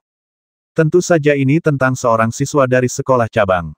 Cai Sang sangat tertarik pada siswa itu, jadi dia selalu ingin tahu siapa siswa itu dan datang kepadaku untuk bertanya. Kepala sekolah Cai juga ingin berbicara dengan siswa itu. Sebagai guru siswa itu, kau tidak akan menolak, kan? Miao Chen berjalan ke ruang kerja, mencari tempat duduk, dan berkata, tanpa sedikit pun kesantunan dalam tindakannya. Cai Suang melakukan hal yang sama, sedikit bersandar di pintu. Meskipun Cui Yuanbo seorang profesor, ia tidak lagi populer di Akademi Sihir Rune Shijin. Miao Chen dan Cai Suang populer di Akademi Sihir Rune Shijin, jadi mereka sama sekali tidak ragu menghadapi Cui Yuanbo. Mencari murid dari sekolah cabang, bukankah teman sekelas Miao menemukannya sebelumnya saat latihan lapangan? Cui Yuanbo melirik Miao Chen dan membetulkan kacamatanya. Xiao Hong tentu saja sudah menceritakan semua ini kepada Cui Yuanbo sebelumnya. Mendengar ini, mata Miao Chen yang awalnya tenang tiba-tiba memancarkan dua sinar dingin. Tak diragukan lagi, kata-kata Cui Yuanbo telah melucuti jubah kemunafikan Miao Chen dan langsung mengungkap niat jahatnya. Cai Suang pun sama, matanya menyipit tanpa sadar. Pada saat ini, tiba-tiba terdengar beberapa langkah kaki, dan kemudian istri Cui Yuanbo masuk dengan wajah ramah, menyeret dua cangkir teh yang mengepul. Ayo, dua teman sekelas, di luar sangat dingin, minumlah secangkir teh hangat untuk menghangatkan diri, kata istri Cui Yuanbo dengan ramah, lalu meletakkan teh hangat di depan Miao Chen dan Cai Suang, lalu berjalan keluar. Dari awal hingga akhir, ia tidak merasakan perubahan suasana di ruang belajar. Miao Chen hanya melirik teh di depannya tanpa menyentuhnya, tatapannya masih dingin. Aku tidak menyangka Profesor Cui tahu begitu banyak. Namun, mengetahui terlalu banyak tentang beberapa hal bukanlah hal yang baik. Kalau begitu, aku tidak akan bertele-tele dengan Profesor Cui. Siapakah murid dari sekolah cabang ini? Di mana dia? Aku tidak akan bilang. Kalau kamu tidak ada urusan, silakan kembali. Cui Yuanbo menggelengkan kepalanya sedikit dan menjawab dengan acuh tak acuh, tetapi raut wajahnya berubah serius. Xiao Hong adalah murid kesayangannya, dan dia juga sangat jelas bahwa Xiao Hong sedang tidak dalam kondisi yang baik. Begitu identitas Xiao Hong terungkap, Xiao Hong akan menghadapi masalah yang tak berkesudahan. Profesor Cui sudah cukup tua, jadi seharusnya beliau punya banyak pengalaman. Saya datang ke sini hari ini, dan saya tidak akan menyerah sampai saya membawa pulang beberapa informasi. Saya harap Profesor Cui tidak menolak bersulang lalu menerima hukuman, kata Miao Chen dengan nada dingin. Pada saat yang sama, seekor serangga hijau tua muncul dari lengan bajunya. Serangga itu seukuran jari telunjuk dan agak mirip nyamuk, tetapi jauh lebih besar. Serangga hijau tua ini disebut lalat langka, yang juga merupakan sub-serangga dari serangga mayat hidup. Serangga ini membawa racun di dalam tubuhnya. Gigitannya tidak akan berakibat fatal, tetapi akan menyebabkan tekanan darah seseorang meningkat tajam dan disertai rasa sakit yang tak tertahankan. Pada saat yang sama di mana lalat-lalat jarang ini, ada pula kawanan lalat pekerja yang padat. Tindakan Miao Chen tidak bisa lebih kentara lagi. Melihat pemandangan ini, mata Cui Yuanbo hanya bergerak sedikit, wajahnya tetap tenang. Apa yang kau inginkan menyerangku? Menyerang guru di Akademi Pola Sihir Si Jin akan mengakibatkan pengusiran. Ya, memang ada aturan seperti itu, tapi itu untuk siswa biasa. Apa kau pikir Akademi Pola Sihir Si Jin akan mengeluarkanku? Lucu sekali, kata Miao Chen lembut, lalu melambaikan tangannya sedikit. Wus, lalat langka dan lalat pekerja terbang dan langsung menuju Cui Yuanbo. Meskipun Cui Yuanbo memiliki kekuatan seperti pengemudi tingkat 5, ia sudah tua dan tidak mahir mengemudikan pola pertempuran. Meskipun ia sedikit melawan, sesaat kemudian lalat-lalat yang jarang itu masih dengan akurat menyasar bahu Cui Yuanbo, dan di saat yang sama, kawanan lalat pekerja yang padat juga menggigit kulit kering Cui Yuanbo. Dalam sekejap, Cui Yuanbo merasakan otaknya berdengung, ia merasa pusing, dan tubuhnya terasa sangat sakit. Kamu sudah tua, dan aku tidak berniat mengambil nyawamu. Aku hanya berharap kamu bisa memberitahuku nama seorang siswa dari sekolah cabang, dan rasa sakitnya akan segera terasa. Miao Chen berdiri dan berjalan ke arah Cui Yuanbo, lalu berkata. Ini pertama kalinya Miao Chen melakukan sesuatu pada seorang pria tua, jadi dia merasa sedikit ragu, tetapi tidak ada yang bisa dia lakukan. Dia tahu bahwa pria tua yang keras kepala ini tidak akan menyerah kecuali jika dipaksa. Celepuk. Hampir pada saat dia selesai berbicara, Cui Yuanbo ditemukan tergeletak di meja, dengan jejak darah menggantung di sudut mulutnya, dan dia sudah meninggal. Ini, Miao Chen, yang awalnya sangat marah, melihat pemandangan ini dan ekspresinya tiba-tiba berubah. Ia mengulurkan tangan untuk merasakan napas Cui Yuanbo dan mendapati bahwa ia sudah mati. Sebenarnya, penyebab langsung dari fenomena ini adalah Cui Yuanbo sudah tua, dinding pembuluh darahnya menua, tekanan darahnya naik tiba-tiba, dan dinding pembuluh darahnya mudah pecah. Mati, kata Miao Chen lembut. Apa mati? Reaksi Cai Suang tidak sesantai dulu ketika mendengar ini. Membasmi profesor tanpa alasan jelas merupakan kejahatan serius. Bahkan melalui aktivitas semua pihak, itu akan tetap menjadi masalah besar. Aku tidak menyangka nyawa orang tua ini begitu rapuh. Raut serius muncul di wajah Miao Chen. Setelah jeda, ia menarik kembali serangga itu dan memberi isyarat kepada Cai Suang untuk segera pergi. Namun, begitu mereka tiba di ruang tamu, mereka mendapati istri Cui Yuanbo, yang kebingungan, sudah menjulurkan kepalanya keluar dari dapur, masih dengan wajah ramah. Kalian berdua mau pergi? Sudah makan malam atau kenapa tidak makan di sini saja? Aku sudah menyiapkannya untukmu. Setelah melirik sekilas ke arah istri Cui Yuanbo, raut wajah Miao Chen tidak menunjukkan rasa bersalah, melainkan dingin. Swiss, sebuah tentakel setipis rambut dan panjangnya sekitar setengah meter terjulur dari lengan Miao Chen. Kemudian Miao Chen muncul di hadapan istri Cui Yuanbo bagai kilat, mengangkat tentakel yang seperti rambut itu, dan menusuk tepat ke dahi istri Cui Yuanbo, hanya meninggalkan bercak darah. Sebelum istri Cui Yuanbo dapat bereaksi terhadap apa yang terjadi, dia terjatuh ke tanah tak bernyawa karena kebingungan. Adegan seperti itu, ketika terbayang di mata Cai Suang, membuat hatinya sesak. Pemandangan di hadapannya tak hanya kejam, tapi juga berdarah dingin. Kini ia benar-benar menyesal telah datang bersama Miao Chen, tapi sudah terlambat untuk berkata apa-apa. Melihat Miao Chen lagi, dia sudah menarik Cai Suang keluar dari kamar Cui Yuanbo, mengunci pintu, dan pergi dengan cepat. Dalam sekejap mata, hari sudah pagi. Setelah istirahat semalam, Xiao Hong belum tahu kabar Cui Yuanbo. Ia makan sesuatu yang sederhana, lalu keluar dari kamar sambil membawa ransel dan berkendara menuju Akademi Pola Sihir Si Jin. Namun, tepat ketika mobil pola ajaib Xiao Hong memasuki halaman asrama, raut wajahnya sedikit berubah. Ia melihat 7 atau 8 staf dari Departemen Keamanan dan beberapa orang lain muncul di halaman asrama, termasuk Cheng Shaoyong, direktur, dan para siswa. Melihat pemandangan ini, raut wajah Xiao Hong menunjukkan sedikit keraguan.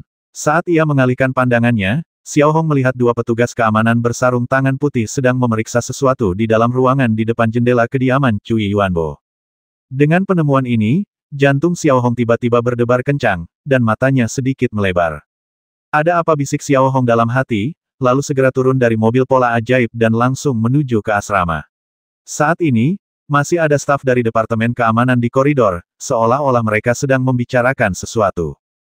Berjalan melalui koridor, Xiao Hong dapat melihat melalui pintu yang terbuka bahwa Cui Yuanbo sedang berbaring di meja, dan istri Cui Yuanbo sedang berbaring di pintu dapur. Desir. Pada saat ini, Xiao Hong membeku di tempatnya, matanya mula-mula dipenuhi keterkejutan, kemudian ketidakpercayaan, dan akhirnya sedikit kesedihan. Apa yang terjadi, bagaimana ini bisa terjadi, bisik Xiao Hong pada dirinya sendiri, matanya agak merah. Ia agak takut menerima kenyataan di hadapannya. Kemudian, Xiao Hong bersiap untuk menyerbu ke dalam ruangan tanpa berhenti, tetapi dihentikan di luar oleh dua petugas keamanan di pintu. Ada apa? Xiao Hong menatap penjaga keamanan itu dan bertanya. Kami sedang menyelidiki, jawab penjaga itu singkat. Biarkan aku masuk, mungkin masih ada harapan. Aku seorang apoteker, lanjut Xiao Hong, dengan air mata di sudut matanya. Jangan buang-buang energi. Dia sudah lama meninggal dan tubuhnya sudah dingin, kata penjaga itu kepada Xiao Hong. Mendengar ini, Xiao Hong berhenti mencoba masuk ke kamar dan hanya berdiri diam di pintu. Ia tak percaya. Ia baik-baik saja beberapa hari yang lalu, bagaimana mungkin ia menjadi seperti ini dalam sekejap mata? Tak dapat disangkal. Setelah menghabiskan beberapa bulan bersama, Xiao Hong sudah menganggap Cui Yuanbo sebagai saudara, dan hanya Cui Yuanbo yang memberinya semangat. Siapakah kamu baginya? Tanya penjaga itu. Muridnya, jawab Xiao Hong sambil menatap tubuh Cui Yuanbo dalam diam, suaranya sedikit bergetar. Semuanya terjadi terlalu tiba-tiba, dan hatinya serasa jatuh ke dasar. Saya turut berduka cita. Petugas keamanan di sebelah Xiao Hong melihat ekspresi Xiao Hong dan jelas tahu bahwa Xiao Hong sedang bersedih. Kapten, tes pendahuluan sudah selesai. Pria tua itu meninggal karena pendarahan otak, yang tampaknya disebabkan oleh peningkatan tekanan darah secara tiba-tiba. Ada juga banyak gigitan serangga di tubuhnya. Kepala wanita tua itu tertusuk benda asing yang sangat tipis. Pada dasarnya, ini dapat dipastikan sebagai kasus pembasmian. Selain itu, kami menemukan serangga di telapak tangan pria tua itu. Lihat, seorang staf wanita datang ke pintu dan berbisik kepada petugas keamanan yang baru saja berbicara, lalu menyerahkan tabung reaksi kepada kepala petugas keamanan. Xiao Hong, yang berdiri di sampingnya. Teks ini disediakan oleh Qi Hang Minger. Tentu saja, dia juga bisa melihat eksperimen di tangan kepala keamanan. Ekspresinya yang awalnya agak sedih tiba-tiba berubah lagi. Karena ia mengenali serangga dalam tabung reaksi itu sebagai keturunan serangga mayat hidup, dan serangga mayat hidup jenis ini hanya ditemukan di Miao Chen di seluruh kota Taiwu. Serangga itu adalah keturunan serangga Miao Chen. Xiao Hong tiba-tiba berbicara, raut wajahnya dipenuhi duka dan amarah. 160.